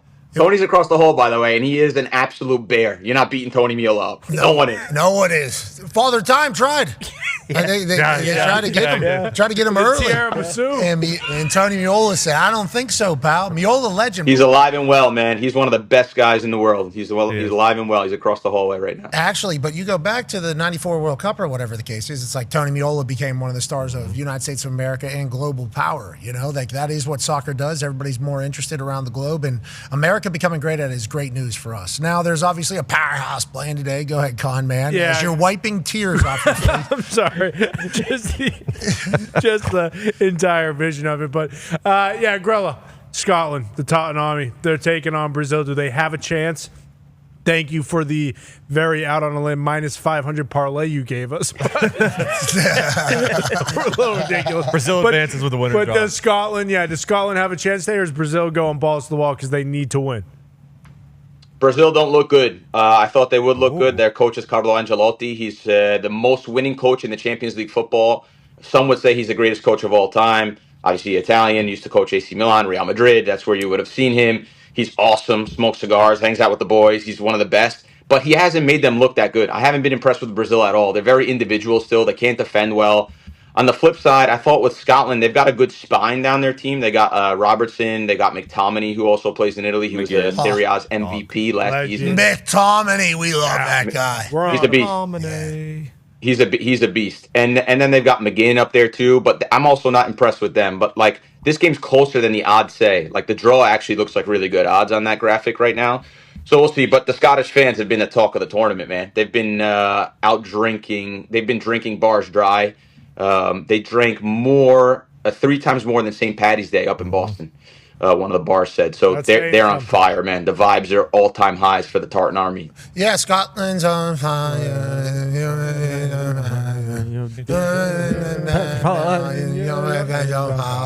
The chants are happening. They had to bring a Miller Lite barge to the beach in Miami because they were worried about running out of booze. Well, we appreciate us kind of getting the job done for these Scots who want to kind of get hammered everywhere they go and celebrate what we got going on. I've loved that with the World Cup coming to America. A lot of these people coming to America for the first time experiencing it. Obviously, the Scotland-Boston relationship is only going to grow. I think they're obviously going to have some sort of partnership. Kraft is now saying he wants to take the Patriots over to Scotland. It's all from this World Cup. You guys in the soccer world talking about it.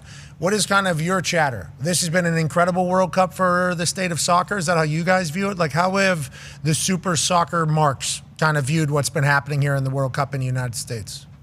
I got to tell you something. There was a lot of people, I think, almost hopeful that this thing would be a disaster, that the stadiums wouldn't be ready, that the grass was not going to be great, that the ticket prices, all these different things. It's been pretty good. I mean, and it's delivered in a big way so far. I think the storylines, like I said earlier, they're really good. I think the competition is getting there. We'll see it as the round of 32 kicks off. We'll see it a little bit better. I mean, you go onto your feed, you see Mexicans kissing Koreans outside the stadium. It's just like bringing those sort of combinations together. You just wouldn't see, I think, on a regular day. So there's something magical about it. I get home and the kids are just watching. It's on all day. There's action. We got degenerates in the building here as well, gambling on it all day. I was again fake money because it's against company policy. But of course, there's action. There's action in the air. There's magic in the air. And it's just one of the best tournaments that the world gets to see every 4 years. Certainly, and we're lucky to be covering it. We're thankful that you've been stopping by, making us feel smarter and look smarter in it all. How do you feel about Canada-Switzerland today? Big time draw. Big time draw. I play for Jesse. I play for the Canadian coach. And a lot of Americans not happy with him because he's a dickhead. He thought he was going to get the U.S. job. He goes to Canada instead, like a little bit of like a move on purpose. And then he sings the Canadian national anthem like it's like his great grandfather was the Canadian president at one point. So I think it rubs a lot of people the wrong way. But he's a good guy. He's a charismatic guy. He's a good manager. Okay. And he plays rock and roll football. He steps on the gas, man. He doesn't care about tactics. He'll go and press the thing. He'll go and. He'll go, that's why he thought he should probably have the U.S. job because we have an athletic team. So, but he'll go and press the football today. He's going to go and run all over Switzerland. And I think Switzerland have also a lot of quality. So I think high-scoring game, and I think draw. I like the draw in that game. Okay. High-scoring draw, 5-5. Okay. Gonna say rock and roll football. It scared me a little bit. Yeah, me too. That sounded like Canada was going to ride, especially with... Like 2-2. High-scoring draw. Okay, we like that. We'll ride with every single one. Boosted to plus 300 if you're 21 plus and want to pledge that you'll gamble responsibly. Yeah. Ride with us today. All right, Grella, we appreciate the hell out of you, man. Have an incredible run. Thanks, boys. This has been great. I think you've been doing a great job covering soccer. I think soccer world's been showing up in a big way. I like Zlatan and Thierry and Alexi Lawless's relationship kind of growing. I wish they'd get off Alexi's back a little bit, for Christ's sake. Everybody. There is a little bully job going on there. So we'll see. I've gotten the chance to work with all three of them. They're all great. I'll tell you, though, like Alexi Lawless has been a constant for soccer. Long time. Whole life. Whole life. Legit. I think every time people do go, oh, Alexi's still doing it. And then it moved like to a different network. And it's like, well, Alexi's still There he is. doing it. It's like almost like he has been like soccer for a lot of people. So then Zlatan and Thierry Henry show up. These guys are top 10 soccer players in the history of Earth, you know. This guy doesn't know shit. Don't listen to him. It's like, well, we've been listening to him. Yeah, what do you mean? 30 years, bro. This is our guy. Can we fucking maybe have a little respect for Alexi Lalas up there? And then you start looking around, nobody. Nobody. I'm okay with Thierry and Zlatan shitting on him. I mean, that's a different thing. When you got everybody else saying, this guy don't know shit, fuck Alexi Look, the Lalas, thing I'll say is, that's where I draw the line. The thing I'll say is this, and it's probably why I even have a job right now, is like perspective is important, right? So like, you know, I've played at some of the highest level games. I've played in some of the lowest level games. So I think I can get pretty good perspective. So look at it this way. When you're watching Fox, you know, you're seeing Thierry Henry, who was one of the greatest players of all time, and Zlatan Ibrahimovic. You're seeing their perspective, which is like the creme de la creme, like the best that it gets. And then you're seeing Lalas's. That's like, he was at Milan. What are you trying to say, Grella? I think a half a day. I think he was at Milan for like a couple hours once. You calling him Australia? I don't Yes, like no. Yes, I want no beef. I need a week off from the beef, to be honest. But I think they're all great. I think they're all great. Everything has been great. Soccer has been awesome. You're the best. Ladies and gentlemen, from CBS Sports Galazo, Michael Grella. See you, boys. Yeah, Grella. Love it. Uzbekistan, Iraq. He wasn't wrong. He has no respect for any of those teams. I'm sorry. You're celebrating somebody else's goal like it was your goal against fucking Uzbekistan. That's what Grella just said. That's what Grella just said. Pat, you know how he set that up. Pat, you played this. You understand what this is. This guy was taking credit for somebody else's goal against Uzbekistan. Think about that. It's like, wow. He did do that. He did do that. Well, that's like... It was hilarious. Why he did it to himself. But I think he was letting people know, like, hey, I'm back. Yeah. He said it twice.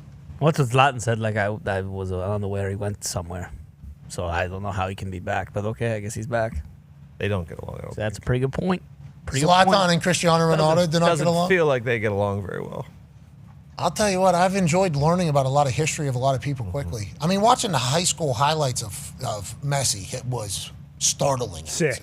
And then Mbop, I'm learning a lot about him. Hey, a guy could score goals. Yeah. I guess he Bappy's a dog.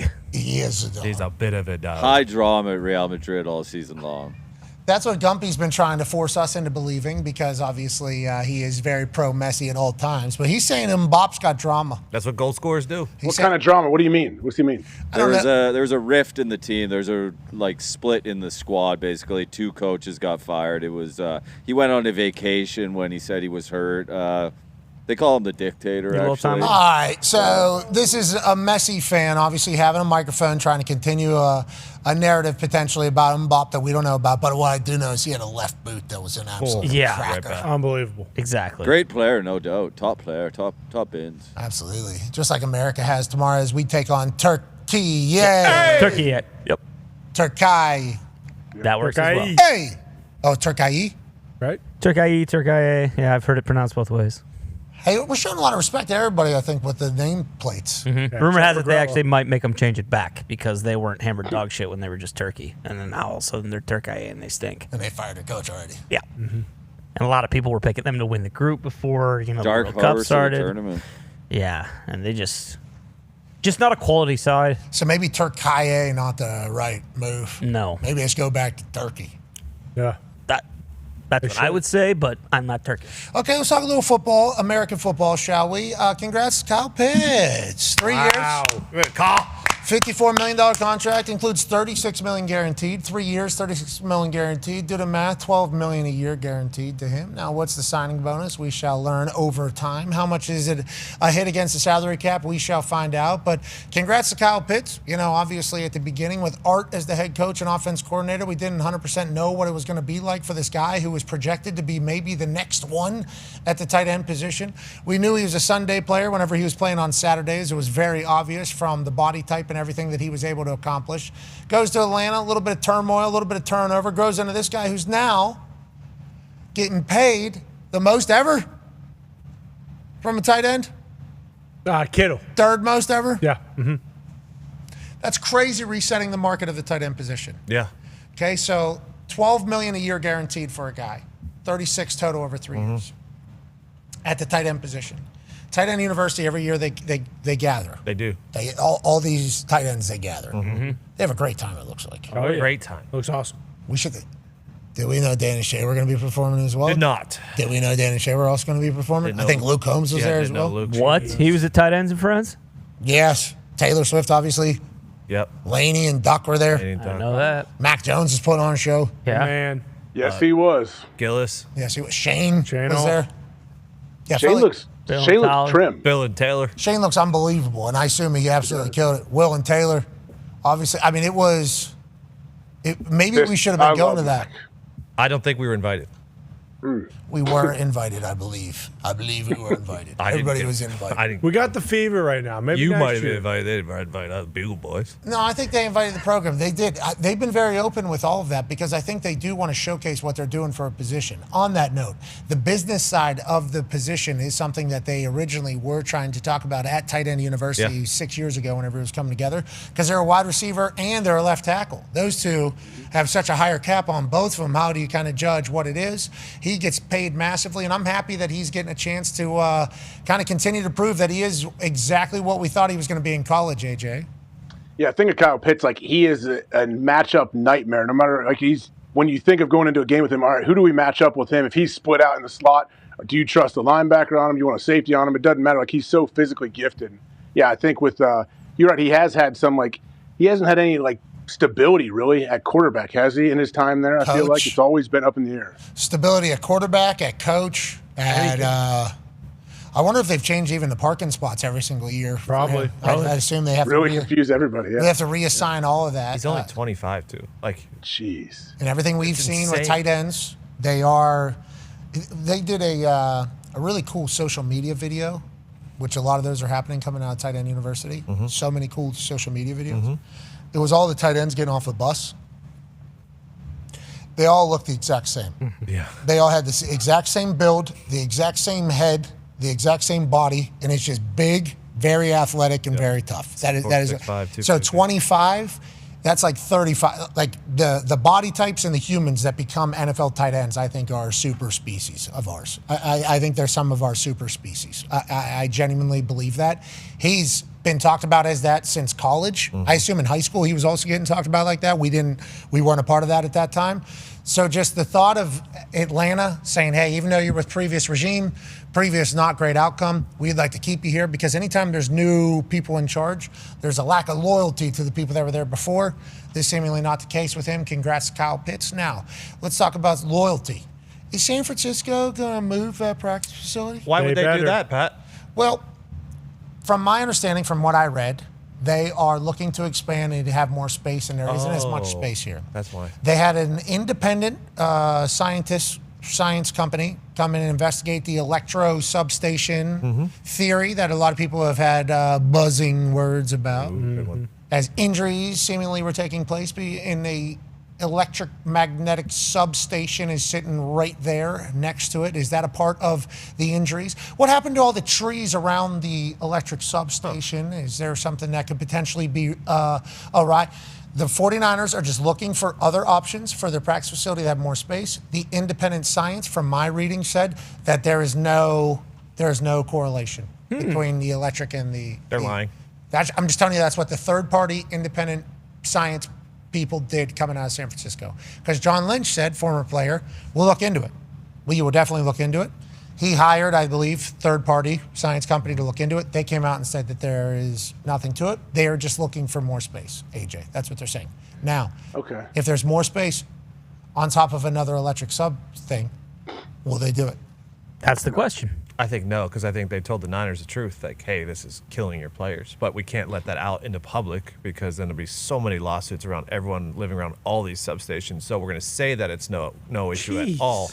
But you guys should definitely move your practice. Allegedly, possibly a thing. A thing that maybe happened in a movie that you are living in Big time movie. Yeah, certainly a movie possibility that you were talking about there. But that is not what they said. The independent party did the research, said no correlation. Yeah.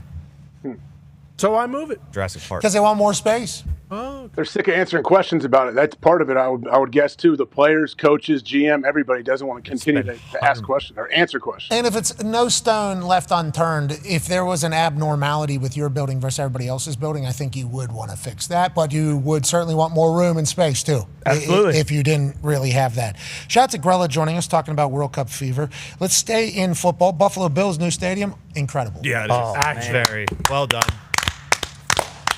Pagula and the Buffalo Bills ownership cut the ribbon on the new stadium. And as they zoomed out in the drone, you really wondered, are they going to be able to get it right? Are they going to be able to get it right? Yes. Standard UFO design of the modern stadiums. But as you see, there is an opening in the middle. A lot of coverage for fans if there was to be a massive snowstorm. But we're not going to get rid of the vibe and environment of a snow game in Buffalo. Need to have that throughout the history of ball. Just right across the street from the Ralph sits the new Highmark Stadium, and with what they did with the Bison out front, the way this looks, the way they've unveiled it, the way it's rolled out, I love what they did up there. I can't wait to see if the Buffalo Bills can win them a Super Bowl for this new stadium. I can't wait to see if Josh Allen's able to get the job done, and you see one of them Bison out front actually wearing a brand new ring around it.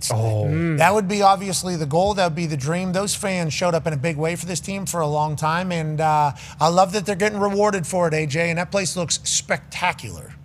Yeah, it does look. It looks amazing. Like it's funny you say like standard spaceship type building. It's true. Like you think of what Arizona, that's standard spaceship. Even the newish Soldier Field has a bit of a spaceship type. Are they trying to tell us something? Is this some weird kind of thing going on with everything else surrounding what's going on in the world? Allegiant Stadium is certainly a UFO. Yeah. I mean, there is a lot of those futuristic type. I think SoFi, you could say, was designed from the future. It's like modern technology, modern engineering, modern structure, maybe modern science tells us that this is the best way to build one where you can maximize whatever the hell you're trying to maximize in there. Sound, nowadays Wi-Fi. Yes. Need comfort in there, need hospitality, need to be able to serve food to people, need to be able to get in and out of there, but obviously also need to be loud. I enjoyed hearing Tyler Adams, member of the U.S. men's national team, say that Seattle Seahawks Stadium was the loudest he's ever been a part of. And it's like, well, they built that place. Yes, they did. To be loud. I assume Buffalo did the same with I think these hanger-overs things are going to be really, really loud, and that's by design. Yeah, I know they did that for design for noise, as well as when it does snow, that it'll keep a lot of the fans protected from snow. And then also the wind. I know they designed it to, like when, what was that, a few years ago when it was 80-mile-an-hour winds, it was them and the Patriots, and they couldn't, there was just no way anyone could score at all. I think it was 3-0 maybe, the Patriots won. But yeah, I know it was designed for the noise, the snow to cover the fans, and then the wind to protect the wind so that they can actually play actual football without doing a indoor stadium. And the Bison intimidating everybody. Yeah. They're going to have lights on that with smoke coming out the nose. Be cool. And they need spooky. They don't need to win one. Yeah, Obviously. They do. They absolutely do. They do. To Andres Cantor yesterday. Absolutely. I don't need to think they get ever one have. done. Yeah. You tell me, quarterback never wins Super Bowl. He's the greatest. Did it go? I don't know. I don't know. You guys do this. You know better than me. I don't know. What an answer. I don't know. Yeah. Look, Messi's got one if you're wondering. That was basically what he said. Josh Allen is going to be judged about that forever. Oh, yeah. Oh, no. Oh, you're in a Patrick Mahomes era. That's cool. How many did he win? Oh, sweet. What did you? Oh, you guys got to. Or at least, I mean, you have to win one, but they at least got to get to one. And Bean knows that too. Yeah. I mean, now they moved on from McDermott. Obviously got a new head coach in Joe Brady. He's obviously offensive coordinator, offensive guru, offensive whiz kid, potentially a head coach in the NFL when he was like 32. That was years ago. Now he's getting an opportunity to be the head coach. Feels like Bean and him are on the same page. They got a brand new stadium. Hold the phone. Is it the Buffalo Bills time, or are they still in the New England Patriots division and all of a sudden the big bad wolf up there in Foxborough has a squad again? They are now. You know, they had their window. They had their chance. They had their home AFC title games that they blew and lost, and they had their away AFC title games that they blew and lost, both of which New England Patriots have gotten done. But you just said it there. Like, you just need to win one. Look at the guys during the Brady era. Flacco, Big Ben, Breeze, Peyton. Like, they all at least got one. And think about how differently you view them than, like, Phillip Rivers. That never got one. and was basically chasing that the entire time. Seriously. That's a heartbreaker because we love Phil Rivers, but that's Phil. real, though. Yeah. That is a very real thing. And Josh knows that. He's got another 20 years left, too. Big farmer body. He's taking care of himself. Yeah. Obviously, you would hope that at some point he'd be able to get it, but you never know. No. Burrow's in the same exact conversation. Even Breeze getting one during that time frame was huge for him. Like, you got to get one. Good luck, everybody. Joe, Lamar, Josh, Daniel Jones. Well, Lamar's Drake. Lamar's never won one? All right. Tony. He's been to one, right? Speaking of guys who blew home AFC title chances. What's everybody's problem right now? What are we? It's a positive day. Hey, come on. It's June 24th. I just want to watch soccer. Yeah. World Cup Bonanza also happening June 24th. The magic of the summer is obviously baseball. MLB is happening, and we're right around the corner from MLB All-Star break. Now, what is the All-Star break? Well, it's a home run derby on Monday. Mm-hmm. What? Then it's a red carpet on Tuesday. What? Then it's an All-Star game on Tuesday night. What? And then the ESPYs is the next day. Why? So you're talking about like a hell of a week, hell of a spectacle, and ladies and gentlemen, a man that should be a part of all of it. Second baseman from the Milwaukee Brewers, a man who was on Team USA. We appreciate the hell out of him. He once won a platinum glove. You know what that means, AJ? You know what that means? What is it? Tell me. Can you tell me about it? So I guess there's a gold glove like team. Like every position has a gold glover. Like, hey, this guy, unbelievable second baseman, third baseman, shortstop, first baseman. Everybody gets gold glove. That you are the one playing defense. Wow, that's the best. Mm-hmm. And then out of all the positions, one person gets platinum. This fucker did it. Mm-hmm. Yeah. Ladies and gentlemen, Bryce Terang. Yeah. Hey, what's up, guys? Is that an accurate descriptor? How are you? Is that an accurate descriptor of the platinum glove? I just wanted to make sure everybody understood the importance and the levels to this shit. Yeah, they pick a winner from the gold gloves to win the platinum.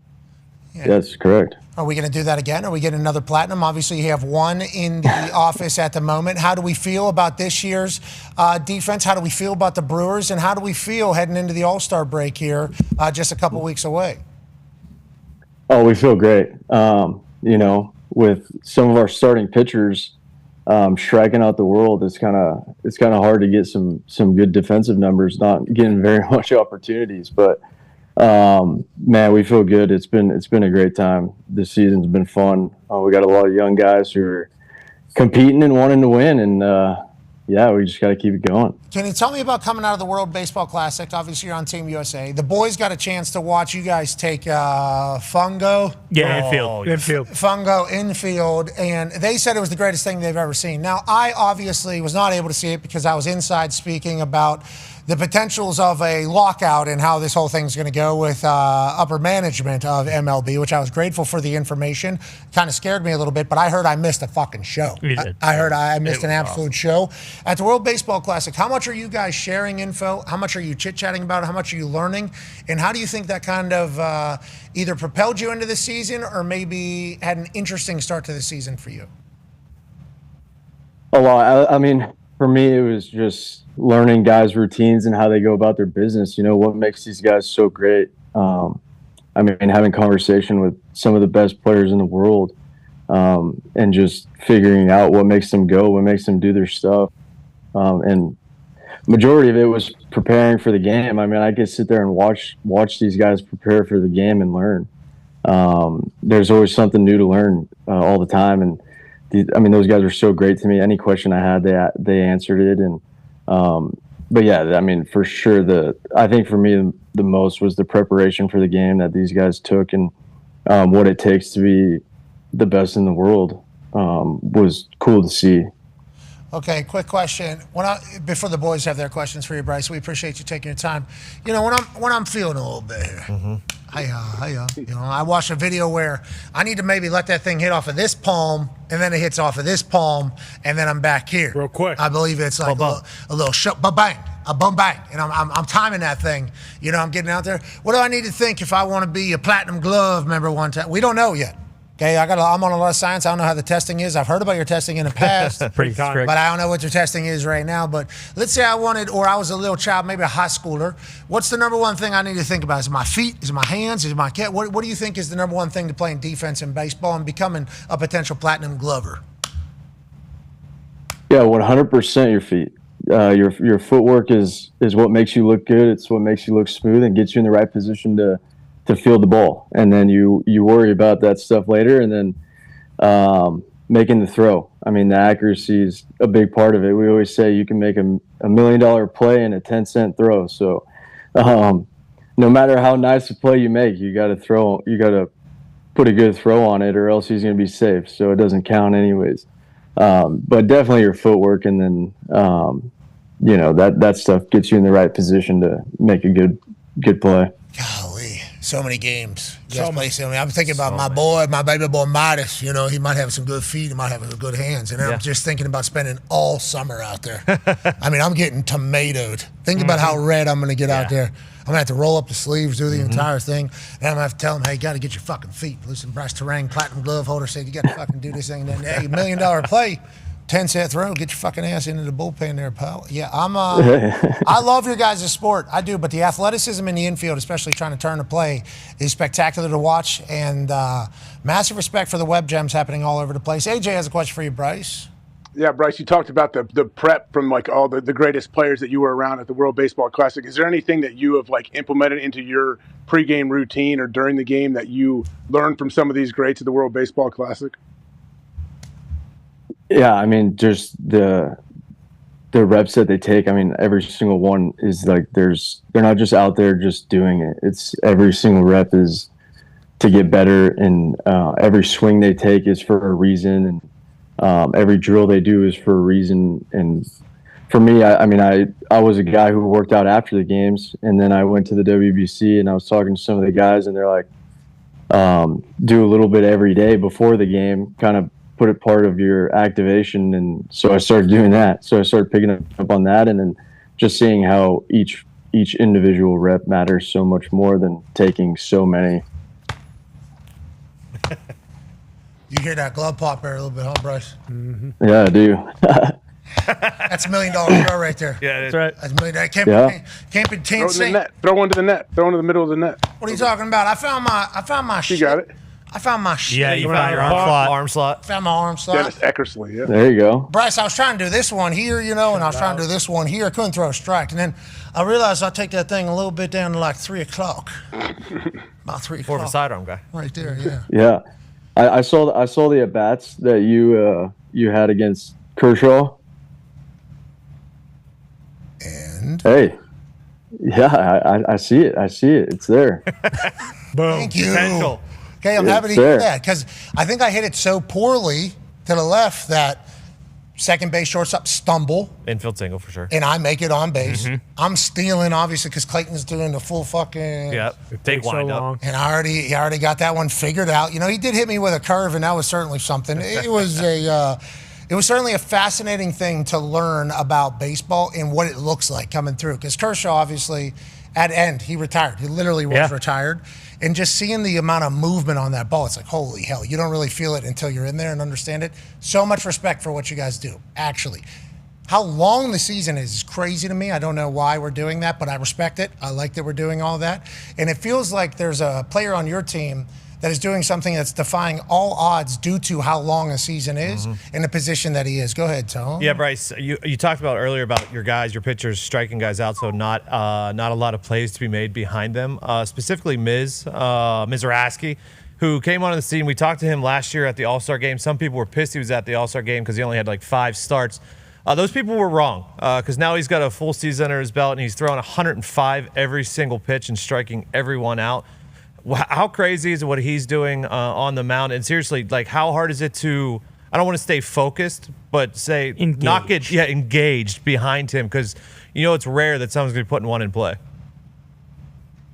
Dude, it's honestly impressive to watch. I mean, you see, I mean, I've seen it from behind second base for a while now. I've even faced him one time.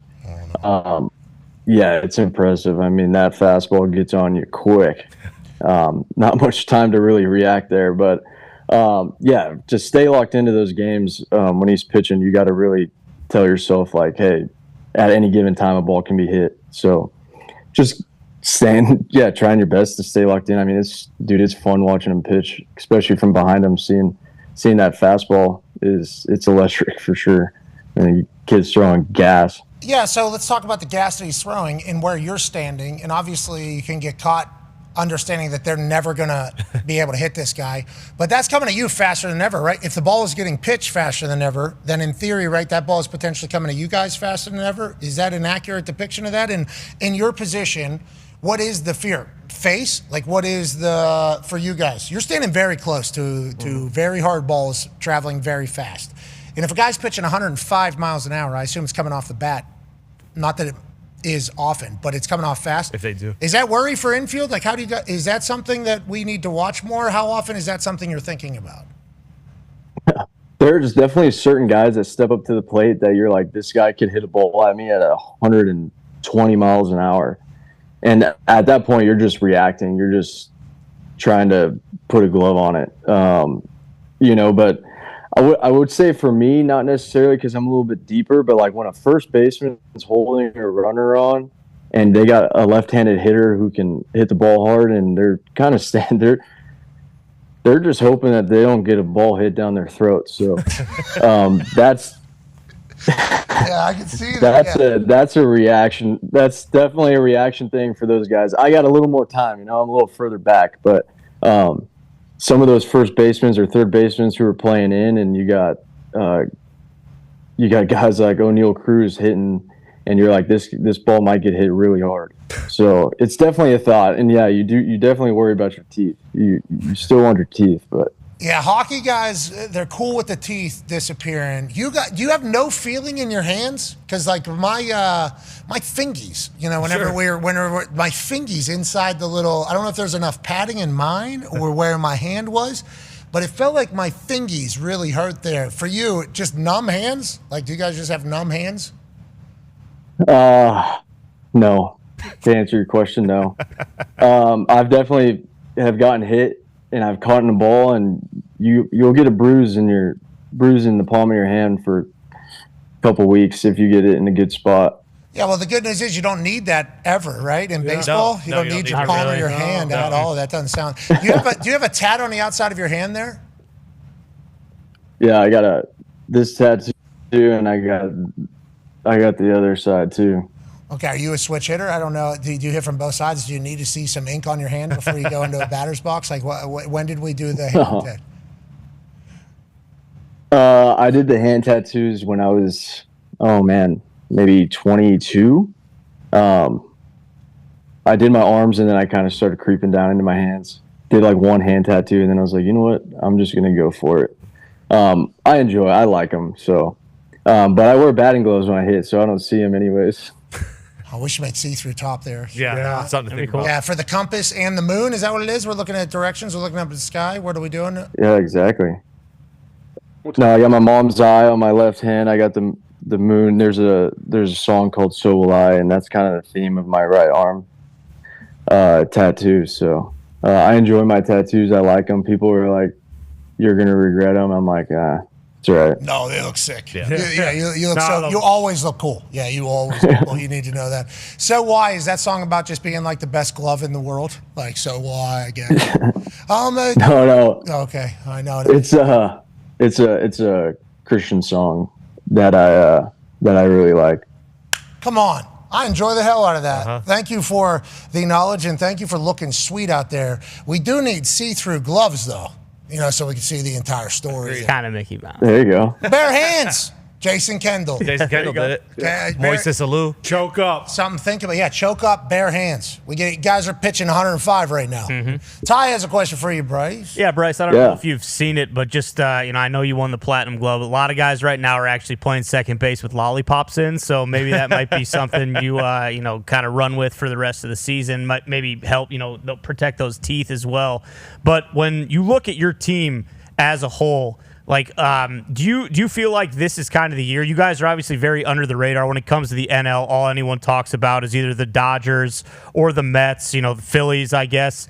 But then after what you did last year, I'm hoping, and I know you don't have anything to do with this, but I'm hoping you guys are going to go get Skubal at the trade deadline, even if, you don't re-sign him this year, but a 1-2 punch of him and Miz, with how well you've been playing and how well you guys played last year, like, is the belief there in the clubhouse that, like, hey, nobody else really believes in us being in Milwaukee, but, like, we know come October we are going to be one of the toughest outs in baseball?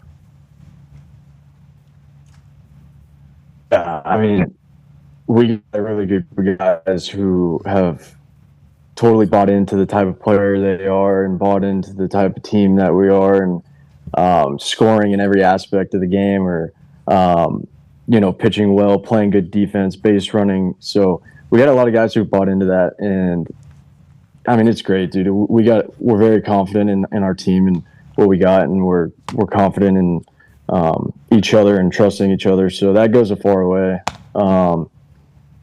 Yeah, dude. I mean, it's been fun. It's been a really good time, and we just got to go out there and compete, and keep playing well. Are you guys popping mitts over there on daily? Like, when do we pop mitts during the season? When do we just kind of, like in the clubhouse, you guys just picking up a mitt and just say, hey, how you doing? Just kind of spinning it. Just kind of doing one of those. You guys just popping mitts, just kind of, whoa, see that? Mitt pop right up there, just big stretch, obviously. Got both fingers outside. I heard this is what we're doing it for pros. Oh, okay, really? I heard that's what we're doing it for pros. That's not what we're doing. Two fingers. Two fingers. No, certainly not. Who told you that? I'm tired of my pointer finger getting all bruised up. Okay, I'm tired of it getting bruised up in here. I'm done with it. I'm putting it out there. Two fingers out. Why Yeah. two? Hey, just Go ahead. you could just move your finger over. So put it out and then just move it over a little bit, and it'll help you out. Or you don't put your hand as deep into the glove as you got it in there. Oh, so you're saying we need to have it a little casual, a little bit looser, okay? But what if I lose the thing? Yeah. Yeah, we're A popping. little looser. Okay, all right, we'll see. Voting for All-Star ends tomorrow at noon. This man obviously deserves to be over in Philadelphia representing not only the Brewers, but all of baseball. We appreciate the hell out of you, Bryce. Thank you for joining us, brother. Hey, thank you. No, it's good to have a conversation. I remember you. My brother-in-law punts for the Commanders, and I remember you way before doing video clips, and we'd send them in our family group chat, and we'd all just be dying laughing. So that was always a great time. Tress is a legend, by the way, an absolute legend in this entire thing. And yeah, he's always been so cool and kind to me. When he potentially is going to go down as a GOAT whenever it's all said and done with how long he's been in there. So massive respect for your family, and thank you, Bryce, for joining us. You're a legend, brother. Yeah, heck yeah. Thanks for having me. Watch It's this. fun. Good time. Watch this. Check this shit out. Turn two. Yeah, here you go. Yeah, here you go. Two at a time? No. Bad, not bad. There it is. Okay.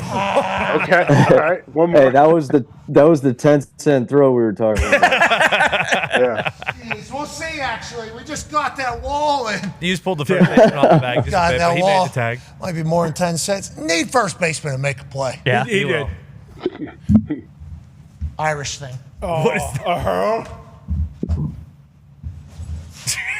Oh my god. That thing fucking shattered into 1,000 pieces. That was awesome. Son of a gun. Do one more. What was that? I don't know. Did you guys get a good shot of that? Because that thing exploded. Oh my god. You can zoom out. You can zoom out of that. I believe that is a hilarious letter. Son of a gun. Oh no. Oh yeah, that's the letter. All right, yeah, it is. All right, vote for Bryce. I'll start tomorrow. All right, Bryce, I need to take a little bit better coaching next time. Yeah, Bryce. I think I know what my miss is. Yep. Yeah. It has always been. Right there to the right. It's tailing a bit. Arm side.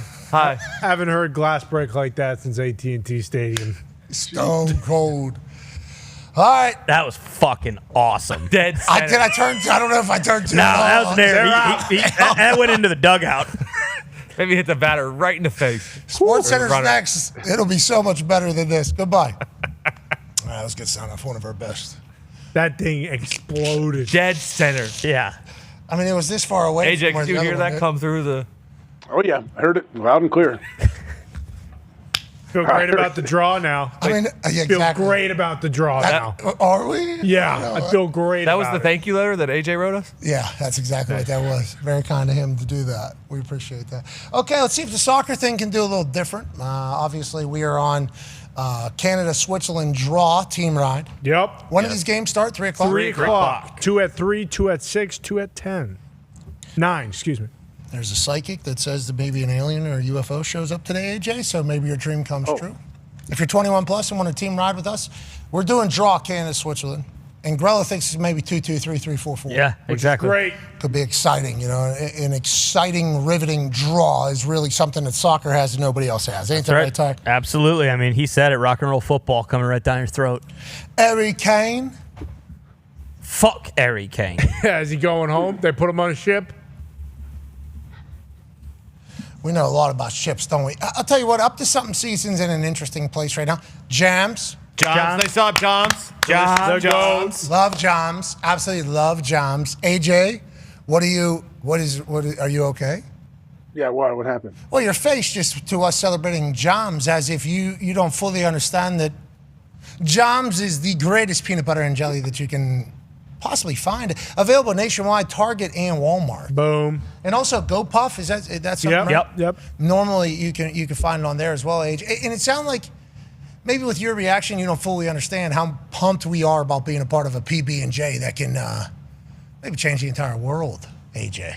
I don't know if he gets it over there. AJ and the J should stand for Jams, but it sounds like he's not jamming. Yeah, A should stand for always. So he's always Joms potentially. Yeah. Jamming? You're not jamming? Is this like, are we building into some big thing you're about to do? Is that what's happening? Yeah, something big's coming, I would say. I mean, like right now, this moment, like big presentation. Are you going to turn 2 again or something? No, I was going to wait until that soccer ball kind of just ran itself over here, but it appears as if it is not going to do that. So that was just a little bit of a fill. But we do have a replay on turning 2 with Bryce Turang, a platinum glove. Yep, go ahead. Remember Irish, what's this, the whole thing? Okay, let's go back.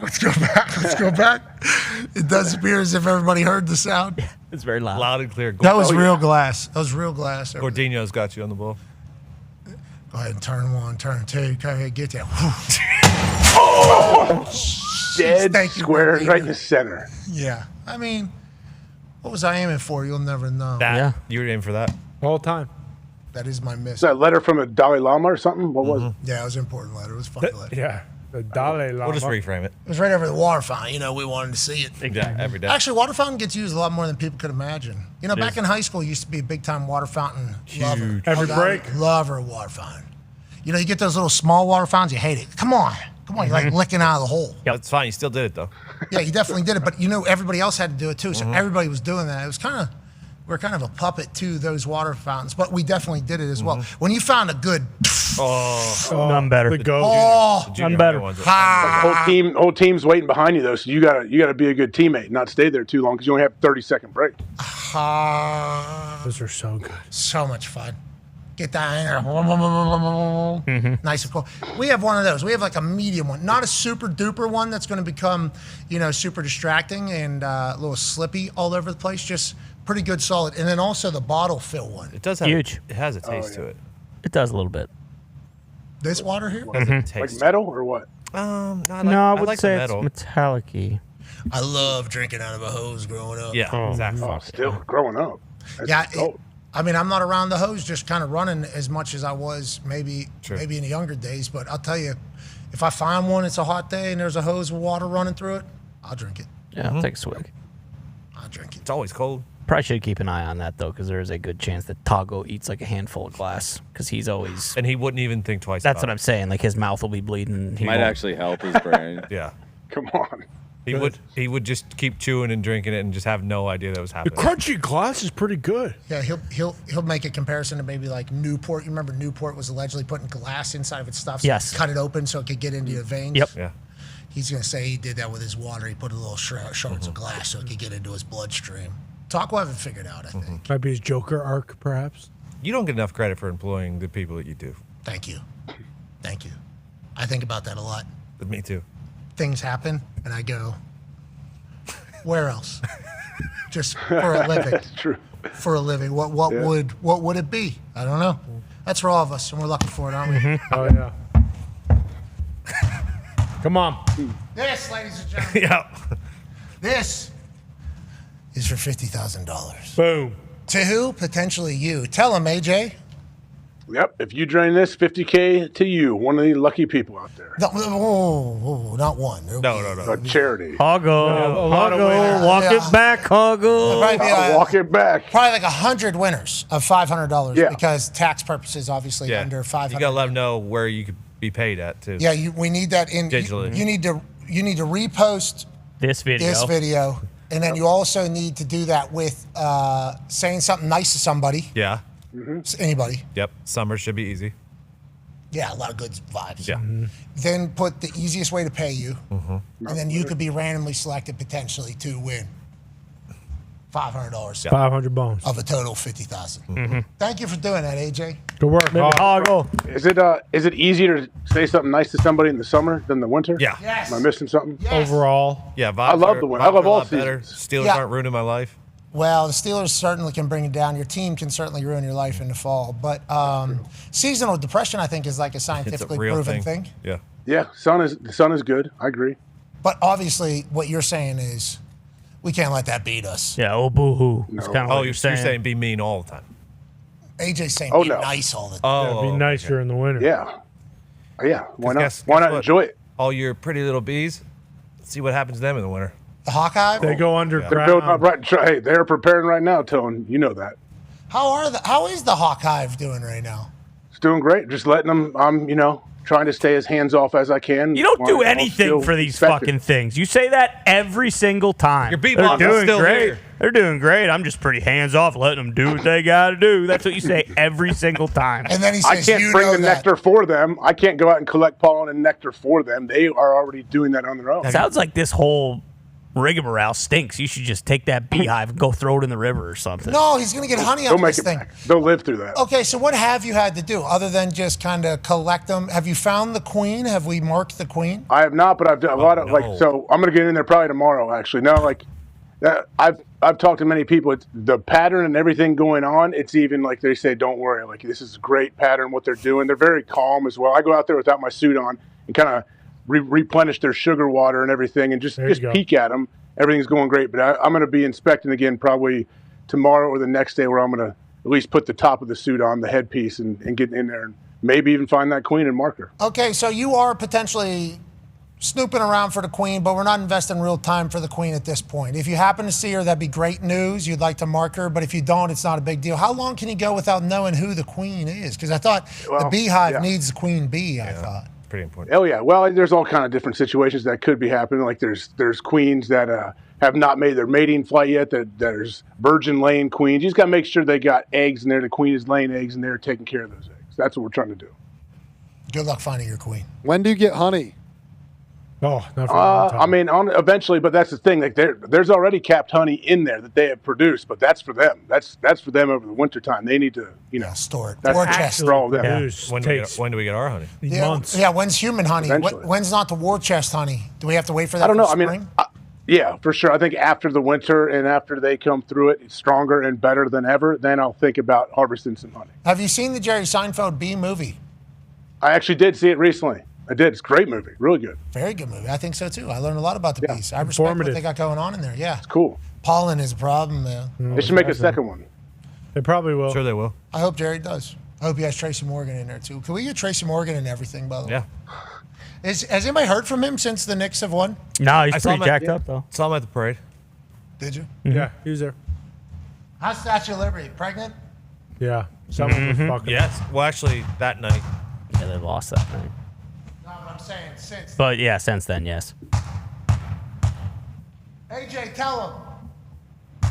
Oh yeah, multiple people, maybe like $500 a person. If you make this drop kick into the hoop, $50,000 will be going to people. But you got to post this clip, say something nice about somebody, which is much easier in the summertime. I am learning than the winter.